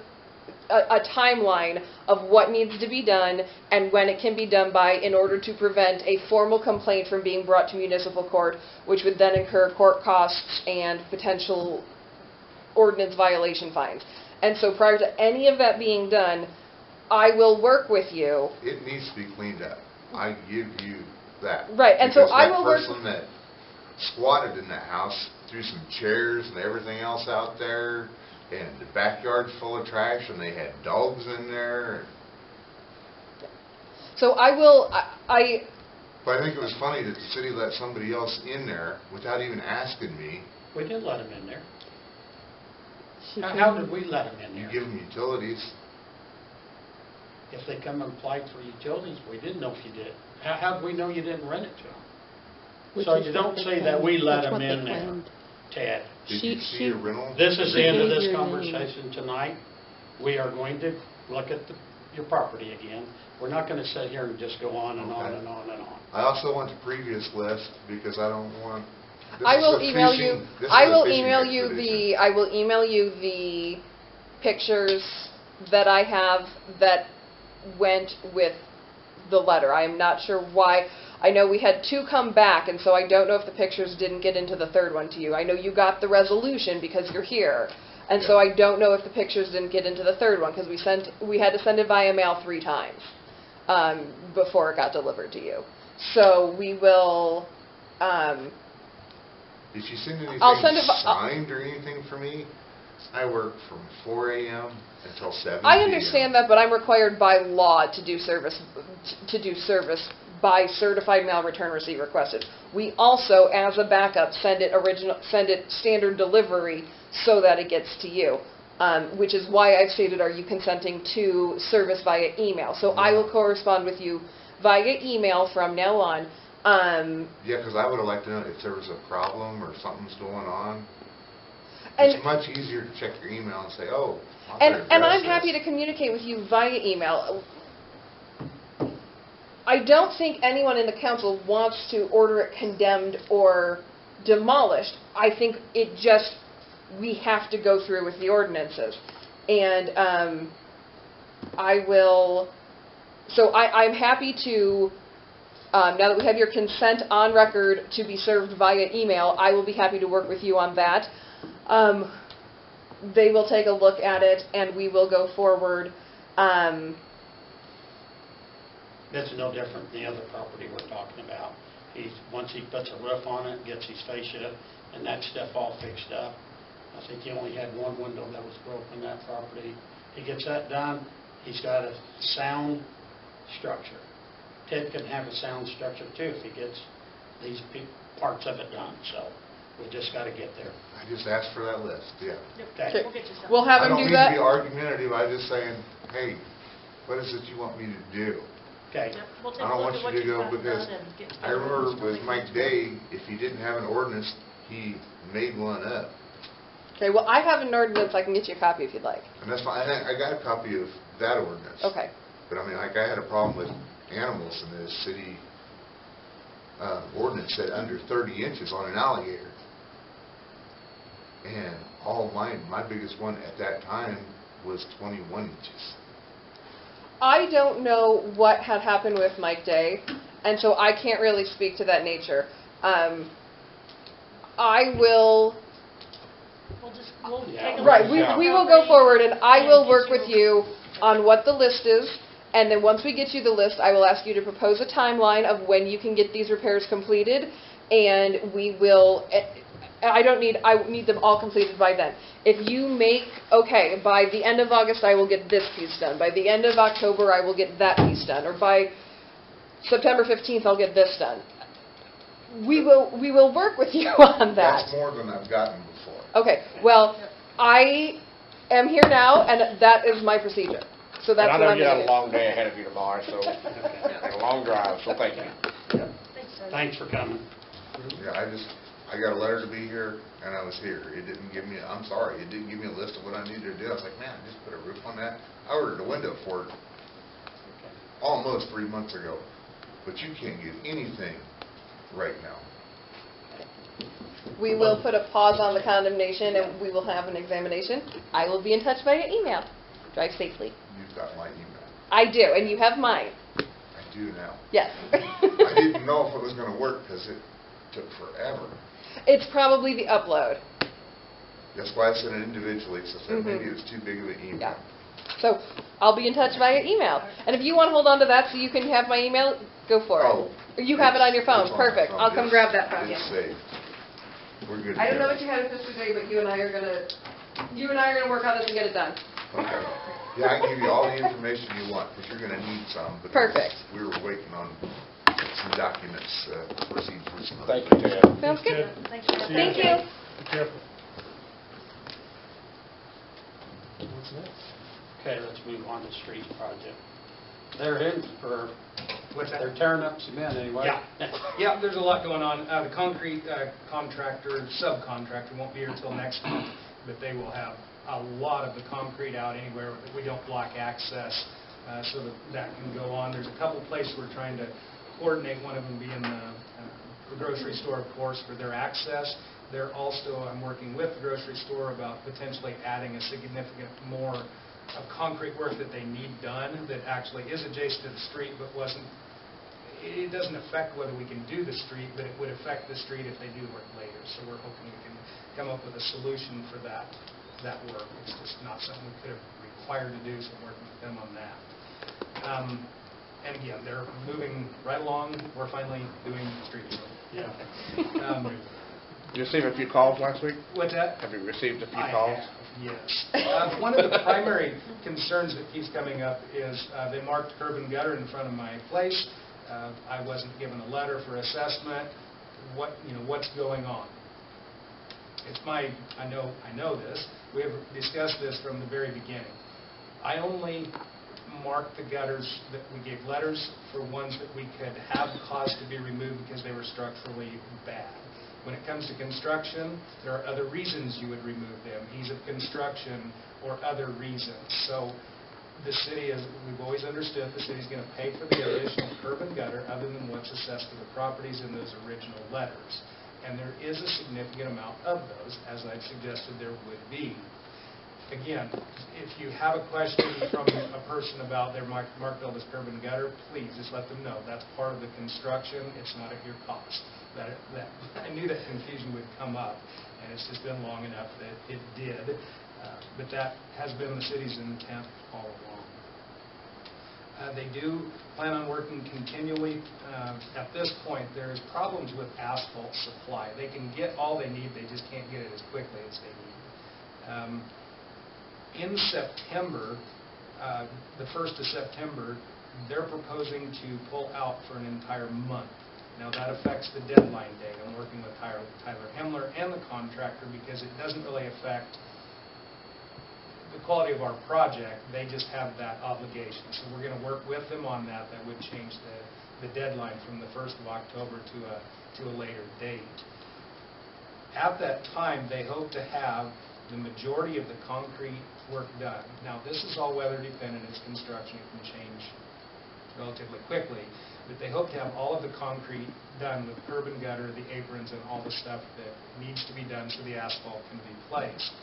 They would also, if the asphalt supply warrants it, and if they can be graded, is have the first lift of asphalt, or as much as they can, on the streets to be gone for that period of time, because obviously leaving your sub-base exposed at that time can be a problem. Some years it is, some years it's not. So if time warrants, they hope to have that first lift of asphalt in there, which would be 2 or 3 inches. It would be drivable. Even if they don't get that in there, it's still the streets are going to be made passable for that period of time. They have a KDOT requirement, is what they're going off on, that they have to do. They knew they had to. So that's why that's happening in September. And that's the hope of where we'll be at that point in time. So when they pull out, they didn't pull out because they're not interested. That it's actually going to be a scheduled thing, and then they'll come back and complete it. So I was generate chatter as well. I don't know what it's all through, but pulling out for the month of September, could that not only put the deadline off, but could that mean some of the work is pushed back because of weather? If we have inclement weather, say, October. Weather's always your factor, anytime. Yeah. So yeah, I mean, if they go to the KDOT project and have weather issues there, Right. they can come back in a week or two later. They typically do asphalt all the way into November. Oh, really? They Okay. really do. It's a hot product as long as it's not frozen ground. No, it can be done quite a bit past that period of time, weather dependent. So you always have to throw that in there, especially with as much work as it's going on. Is there going to be a written addenda to the contract on that? Absolutely. Okay. Yeah, and that's what we're trying to figure out, because we have that deadline was probably part of the accepted term for the funding for everything. So Right. this is why it's starting with, at the engineer, to make sure it's feasible, it's doable, it's okay. Then that will come back to changing the actual contract to reflect that. Okay. But yes, we have to start there to make sure the engineer will agree with it first. Which I don't know that there's a choice. They have a KDOT thing they have to go to. Right. Yep, it will. I just wanted to make sure. Changed I just wanted to make properly. sure that it will get changed properly and Yes. before the deadline, because there are 'Cause that will have to be there are notified back to ramifications. CDBG as well. Right. So, yes, that will be coming. This conversation happened on Friday and part of today, so this is just a developing situation. Perfect. 4th Street addition, that would be that little piece up on Parkway Drive in the bottom of that going up to the west. That is an obvious erosion problem. I have 2 prices for it because I wanted him to price it 2 different ways, but one, the inspector's not here, and 2, I wasn't able to get a hold of Tyler today to get a recommendation on this. But I did get from McCormick a price to do it all in concrete, adding a curb and gutter. Again, this is to protect the investment of the parkway. If it was all in concrete, it'd be $39,734. If we was to put basically an approach at the top of the hill of concrete to where you would have a complete ring of concrete and then place 6 inches of asphalt in it, it would be $26,714. I think that's a viable option for the simple fact that it's not a heavily traveled road. I think that's quite a bit of money. I mean, that's $15,000 on a little half block. But I want the engineers to sign off, just say that's the right way to go. Concrete's obviously permanent. Asphalt has, Any way to determine the lifespan between the two? Absolutely. And it's all in maintenance on your asphalt. Your asphalt can go 40, 50 years Okay. with the proper maintenance. It can go 10 with none. So that's, yeah. And part of this is the underbase that's there, too. Yeah, That's why I want the engineer signing off on it being the right solution. I don't want to throw the best stuff at a place that, it's $15,000 for such a small area. So when I get a recommendation on that, we don't, obviously that's not pending for us to get on to that at this time. So the life of concrete would be more, though, right? Yes, a lot. Yeah. Most likely, with less maintenance. Mhm. So maybe If it long-term doesn't less fall, cost. if it doesn't break, light concrete has a tendency to do off of our Right. state, and the asphalt's actually more resilient than that. How much is involved in maintenance? So if you maintain it, if you do a good job of maintaining it, what's the cost of maintaining it? That's a hard thing to say because of I the know. price of oil. Essentially, what you have to do is within 3 years, you have to fog seal it. Within 5 to 7, you have to chip seal it, which is an oil and an overlayment of 3/8 rock. That just caps it again, that it can be fogged again. And those layers eventually What's the build man up. hours and all that? Sure. That's all included with oil and labor and actually doing it. And then at some point, as you can see on some of these really old streets, it builds up to a point, then you're removing this much material Right. too. That all depends on traffic and use as well, how much it gets turning and those kind of things. So to me, there's a potential trade-off, but again, I want the engineer's input on it. I don't Sure. want to go the cheap route and find out Okay. that was good money after bad. So when we get that recommendation, I'll come back to you. Then you look at these approaches that we've done over the last several years, how they've already chipped out and everything else. And that's not That's bad off the concrete. highway, that stuff Yep. that comes off your vehicles is just eating up cement. Yeah. It's just unreal how bad that is.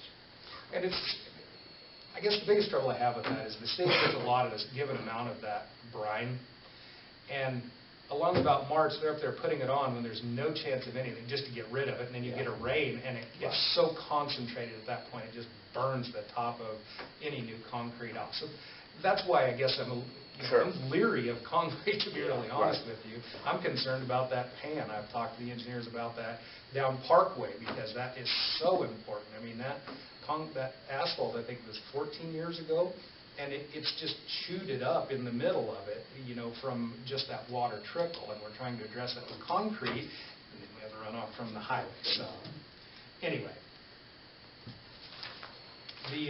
we have had a request to do additional work from one landowner. Those things, as we've stated all along, would be considered, be it as long as it's adjacent to the street or connected in some way, that we would consider doing additional work at the property owner's request and, you know, the agreement to pay the amount. The one question I would have is, if they choose to do that, and this is kind of a weird deal, it was just asked of me today, well, if I was to do that, could you pay for it and assess it back? And I think if we're not forcing the work, I think that's kind of hard to do, but yet that's what we did with Gabe Bourne. We didn't force him to do it, but yet it got put on his tax rolls, right? Isn't that how we did that? Am I remembering that right? Mm-hmm. Yeah. And that was curb and gutter and sidewalk, the whole thing. So I guess I want to be consistent with that. I don't think we're probably going to have hundreds of thousands of dollars in concrete requests. I don't think it's going to affect the city monetarily, but I didn't want to just jump to the conclusion that if they decide they want to do work, we still have a judgment call. You know what I mean? If somebody wants to just add something. So I'm a little sketchy on that one.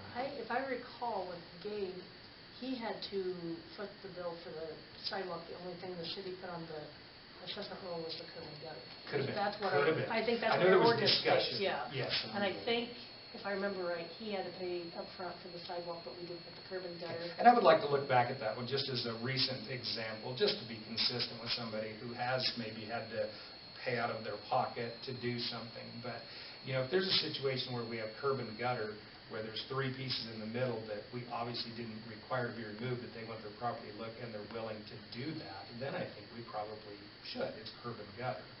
But again, it's probably better to do it on a case-by-case basis, because we could run into something weird with this. Yeah. This additional work that this individual asked for, they're going to pay for it up front. It's connected, it's no problem, but if we do have other requests, I guess I'm just want to make sure we are consistent. I really think if somebody wants to go ahead and do their own improvement there, they should pay for it and not be assessed to them. If, you know, like you say, if you take out a chunk here and a chunk here and they got 3 sections here and they just decide, well, I'd like for it all to be new, well, they're making that decision, not us. But I think where our ordinance, there's something in there where we have let people, they can come, if I remember right, Is it only if we cause them to repair it, though, I think, right? No, they could petition the city. They can petition the city and ask them to put on. They can ask for the city to. It's not, they just will. They can they can petition to have it put on their tax Right, rolls, so they yes. can make that request, and that request Yes. can be accepted or denied. So that's probably the way we'll go forward. I just won't commit the city, you know, beyond a reasonable amount on anything in that regard. Yeah. But I would rather see what the ordinance says. Absolutely. If you let one person do it, then you certainly. That's why I want to be consistent. That's why I want to look at Gabe specifically, But I because don't that one, if I remember right, we may have actually notified him about the curb and gutter on that one. Or did he? It might have just been a conversation with him as well. I don't remember. I'm sure I have all the documentation on We'll that. look back on that as maybe a bit of a guide, but we'll just make sure we send the supply chain. He was telling me he was going to send a document in reference to the supply chain of asphalt. It's just a weird thing. They have to do a bunch of maintenance so they don't have anything stockpiled. So it's kind of a strange thing to come up in a street project. The old stuff that they pick up, are we going to grind that up and keep that for? It depends on how they remove it. If they do mill it, some of it is not as usable. Sometimes they just will haul it off. But yes, I've asked to retain any usable material. Now, if it's coming up in big chunks and it's not good stuff, we'll probably still get stock on it and have it ground at a different time. Yes. I think that's everything I have on streets. Anybody have questions? We have an inspector on site with Miller and Associates with their deputies here last week, and we went through and marked additional work and just getting clarification on the ground of the work. I've been working, of course, Casey at McCormick. We've worked with them for every paving project since I've been here, so it's nice to have a familiar contractor. What about the trees that have to be pulled? They're going to be doing those now, because those have to be done, in most cases, before they can do curb and gutter. That's why they gotta come out, because they did Exactly. tear up the curb and gutter. And keep in mind, on those trees, that's the one where we get a little bit further up into the private property. They go to ripping on something and it gets into a driveway that was not damaged before. Simply put, that's just part of what we're going to have to do. And that's part of knowing where it starts before, too. I mean, if there's a driveway that's literally gone already, I don't think that's a position. We just, again, case-by-case basis, but we know there's going to be additional work based on a couple trees that may extend up on the properties. And it's good to be started. Okay. Okay, let's move on to pool report. Larry. Okay, building permits. I just have one Over here. Lane Hoffman. Backyard privacy fence. I'll move to approve. I'll second. Sorry. Moved by Larry, second by David, all in favor? Approved. Okay. Superintendent report. Okay, so she put on the share 3 estimates for painting the pool. Those were provided, I think, at the last meeting as well. These are all 3 familiar contractors with the original builder of the pool, Carruthers. We have 3 bids, basically, that are comparable to each other in scope and product. We did check, since Baker was the low bidder on this, with Tnemec, which is the paint type we use. That's the company name. And both Tnemec and Randy with Carruthers said they would have recommended Baker regardless of price. So we got the low price out of the preferred contractor. And I would suggest we go ahead with You don't want to Baker. go with the guys from Womega? What's that? You don't want to go with the guys from Womega? Yeah, they just changed their name. No, we've had some interesting histories. Red flag. How much is that price on it from Baker? Oh, it's 45, 45. 870. And Corey Brothers out of Wamega was 53,900, and then utility maintenance contractors was 59,450. It was significantly higher than what was indicated previously, like when we was doing the pool, they was thinking around 30,000. A little bit shocking where it's at. We've got 3 prices. These are all people they worked with. That's what it is. Just like everything else. Sort of gone up It's skyrocketed. Yeah. I was just glad that 3rd bid, that Baker bid, was the last one to come in. This is double. So it was kind of nice to get a little bit. And we're planning on painting that this fall? This or fall, spring? that was the discussion Okay. we've had. I don't want a spring painting Right. under any circumstance. So what do they do with the cracks? Like in the floor and the sides?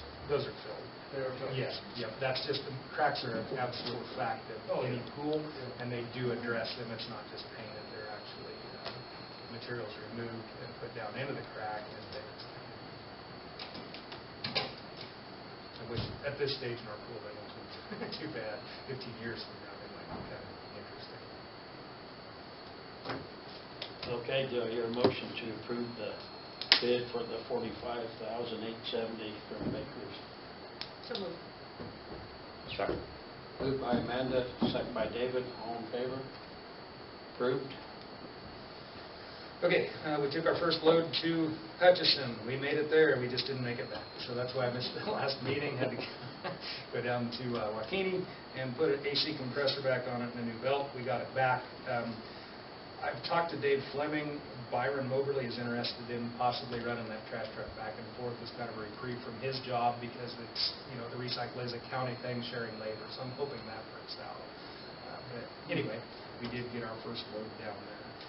We may, working with Bird City, information's a little sketchy over there, but I know they're getting stacked up on cardboard. We have to coordinate so we have a full load going out of any one thing. Also, the trash truck, as proposed originally, will be used by Bird City as well. I hope to get a county-trained individual to be able to take the city trash truck to there and do the compaction of their compactables, one or trip or so just for teaching. We may have to send a city guy over, but I hope they eventually just have a county guy take it over, crush the material, and bring it back, so we're not losing labor here.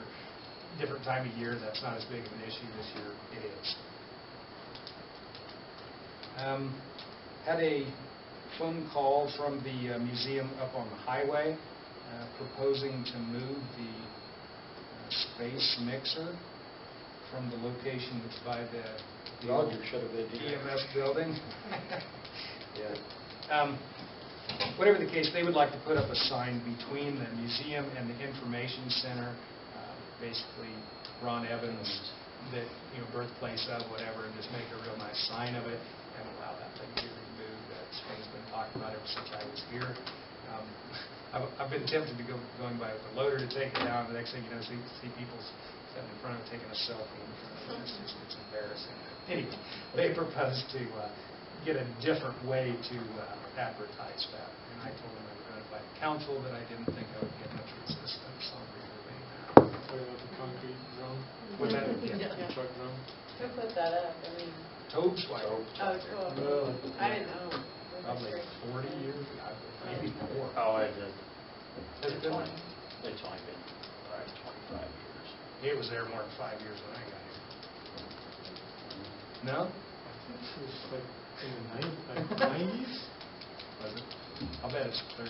It don't matter. Anyway, it'd be nice. I think I was working for Pete. Maybe it was before that. Yeah, When you gave him the drum. You were involved. Actually, it was my idea. Maybe you can volunteer to help take it down. Do you want it delivered to your business? We can put it in the senior center parking lot. Yes. Okay. Anyway, any problem with them?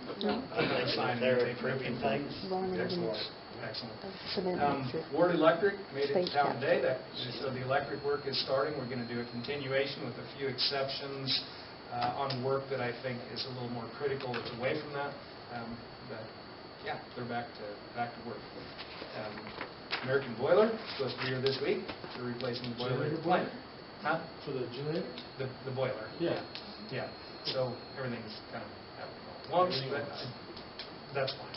I did not get a hold of them on a new schedule. I just know that American Boiler was supposed to be somewhere a month after 6/23. So that should be any time. I did email them, but I haven't received a response. Had to buy a new locator. Obviously, we have to locate the underground utilities. We have two of those things. They're extremely expensive. Both of them went out of calibration at the same time. We cannot live without one. We had to rush order one to the tune of $4,059 even. So I guess I would, after purchasing, need to make you aware that I did that. Out of calibration as in it can't be fixed? They can be fixed, but the problem is we can't be without them, and you send them in and you get them back 2 or 3 months later. But two of them, you could always send one in and get the other back, which the one is getting older and needs replaced, and you always need at least 2. But I'll have both of those calibrated, and we have a new one to utilize until then. Last item I have, the water control system that we have talked about. I talked to, actually Lila sent me this stuff with the COVID money in reference to what it can be used for. It seemed pretty obvious to me that it could be used for a water control system. I talked to Chris Miller, who obviously, he agreed that would be the case also. I'm now working with individuals who could provide a price based on a specification, so we can get at least 3 prices. That's one of the requirements of that money. So that would be nice. I can pay for a water system. To put that in perspective, I don't think that, geez, I was going to say 80,000, 90,000. It'd probably be under 120,000 at this point, the way things are going up. But I would hope it's 100,000 area for that water control system. Again, there's all kinds of efficiencies built into that. It will actually save us some time. It's actually better on the well motors. It's better on the booster motors because it's soft start and variable speeds. So there's a lot more benefit than just a new control system. So that's all I have. Guess I'll make a motion to approve the Locator. 4,000, the locator 4,059. Second. Okay, moved by Amanda, second by Cale. All in favor? Okay. Do I hear a motion to accept and file the superintendent report. So moved. Moved by David, second by Larry, all in favor. The attorney report. I just have one municipal court thing. We have several cases that have been assigned to court-appointed counsel due to failure to, insufficient funds for them to obtain an attorney on their own. I have spoken with Sheriff Beeson, and I have submitted at least one plea agreement. We usually try and collect fines in municipal court we always collect court costs, but we usually try and collect the fines, which I think most people prefer to going to jail, but we're in a situation where I do not believe this individual could pay the fine. The offenses that they've been charged with is up to $2,500, and one of them is a minimum of $300, and I believe it may be the second offense, so it would be a minimum of $800, and it will be more cost efficient for the city if this individual agrees to serve some jail time, and rather than having the city pay me to chase him down to pay something that he is unable to pay. So I guess I just wanted to make the city aware that I have offered one plea agreement and will likely be offering another for jail time rather than fee collection, because I don't see the benefit to the city having me continually bringing them in for contempt of court for failure to pay if they can't afford to hire their own counsel. So I have just gone that route on one case, possibly two. I just wanted to make the council aware that that's the direction that was going, because I don't know. Since I've been here, we haven't had anybody in jail. So I just thought that would be a better use of the city's resources, getting that done out of the way, dismiss the case once it's been served. So that's my municipal court report, and I don't think I have anything else to report on. Oh, I did have a question. This was probably back in property cleanup. Where are we on the status of that Tommy Paulson house being sold? Has it been sold? Have we spoken with the new? The deed has not been changed, but there's already been a significant amount of improvements made at the property. It's Wonderful. obviously not completed, but there's a lot of movement. Wonderful. Okay. It looks tons better. Perfect. But yeah, I have not seen a deed on it either. Right. Okay. I will note. Well, yeah, I'll note that. I just like to note in my files where we are with these. And you should have gotten another email on the Tamburino. Yes, I have it here, and I will flag it for follow-up. Since it is structurally sound, I don't know that would it be fit for human habitation? It would be. Okay. So then what we will do is I will send him a letter, and I will send him a letter that says the council's accepted this. If it's not unfit for human if it is fit for human habitation, then it is technically not condemnable. So what I will do is send him a property cleanup letter and let him know that it has come off condemnation under Chapter 4, but he is still could be held accountable under Section 8 as long as he is making progress and sticking with this, and we see things happening. Then we will not file anything, but we have this, and if he's going to miss one of these deadlines, he needs to be in contact with either you or me, letting us know what his alternative deadline is, where he's going to be pushing that out to. So I will do that. I'm done. Okay, do I hear a motion to accept and file their attorney report? So, Moved by Dara, second by Cale, all in favor. Okay, clerk report. So I got a call from Justine, and you may have seen this in the paper. We need to have a public hearing to close out the CDBG COVID grant that we had. We had to get it in last week's paper in order to have the 10-day notice time that's required for a public hearing. So it will be held at the first meeting in August, the beginning of the council meeting at 7 o'clock. Just hold the public hearing. Either Justine or one of her coworkers we will call them to run the public meeting. She's actually expecting a baby right around that time, so it may or may not be Justine. Now the mayor's, I think, going to be gone. So Justine said it would be okay for the mayor to sign all the required documents, and I'll have them here anytime you want to come and sign them. They're ready to go. And then we will share them at the council meeting for the council to formally approve. So that's happening. Let's see. I received a call from, and also an email from a person at the Kansas Commission of Peace Officers. Essentially, they were never notified that our police department had been dissolved, and they also still had Officer Butler and Officer Williamson listed as employees of the police department. Officer Williamson was one that worked maybe once or twice for us. He filled in from Goodland a couple of times, but he was still on our payroll.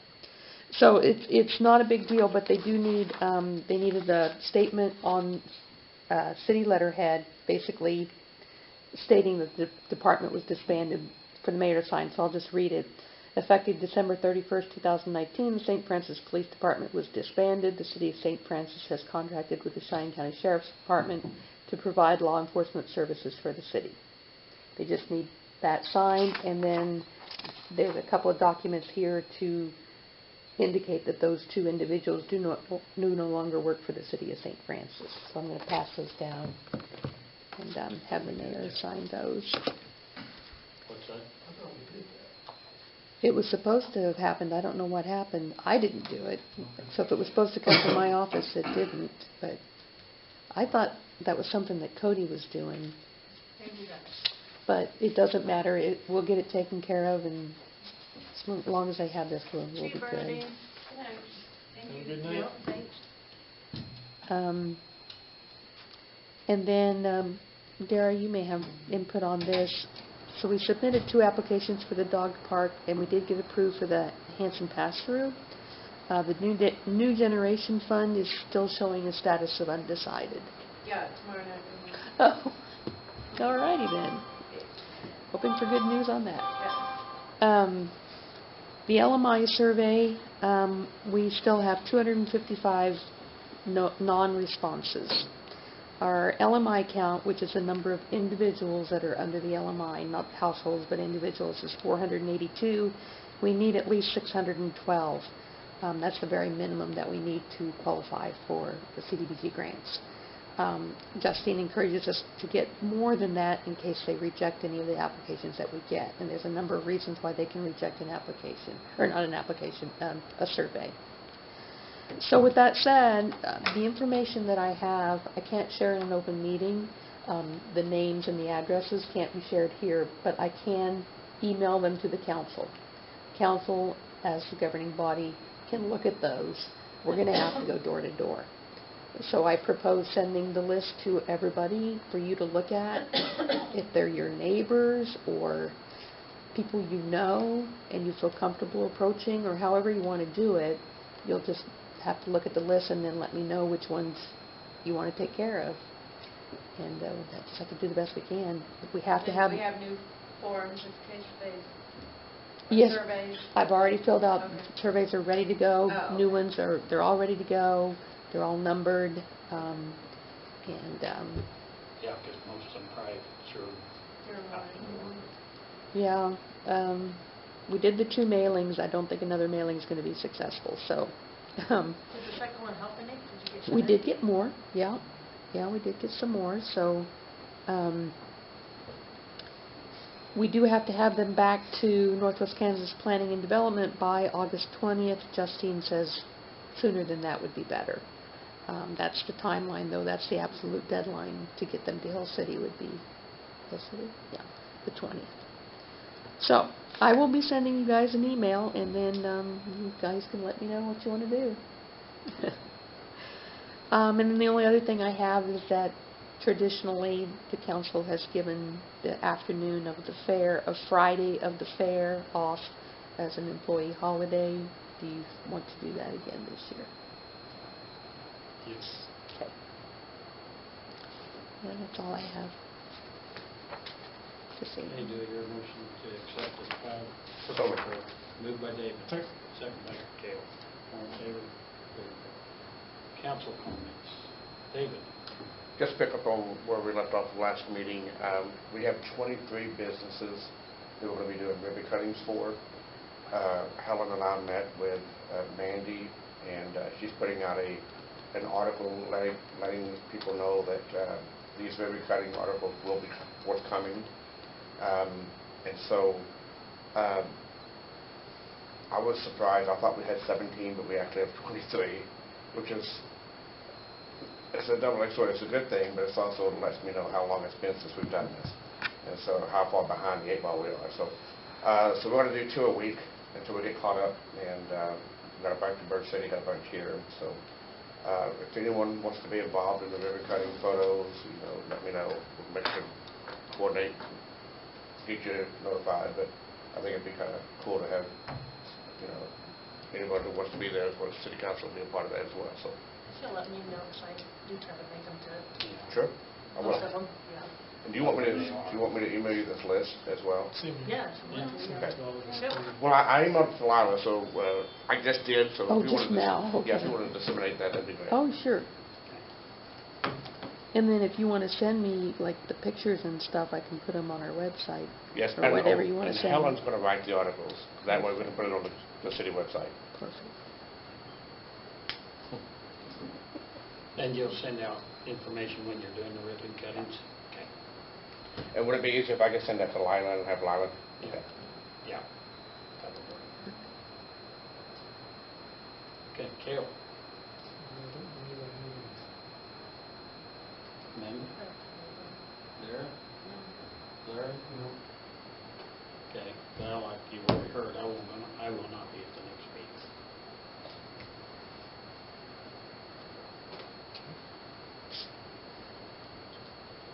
Okay. What's next? Is there anything else we need? If not, your motion to adjourn. David? Dale? All in favor? All right. This deal with Ted, we did the same thing, and Mike Day never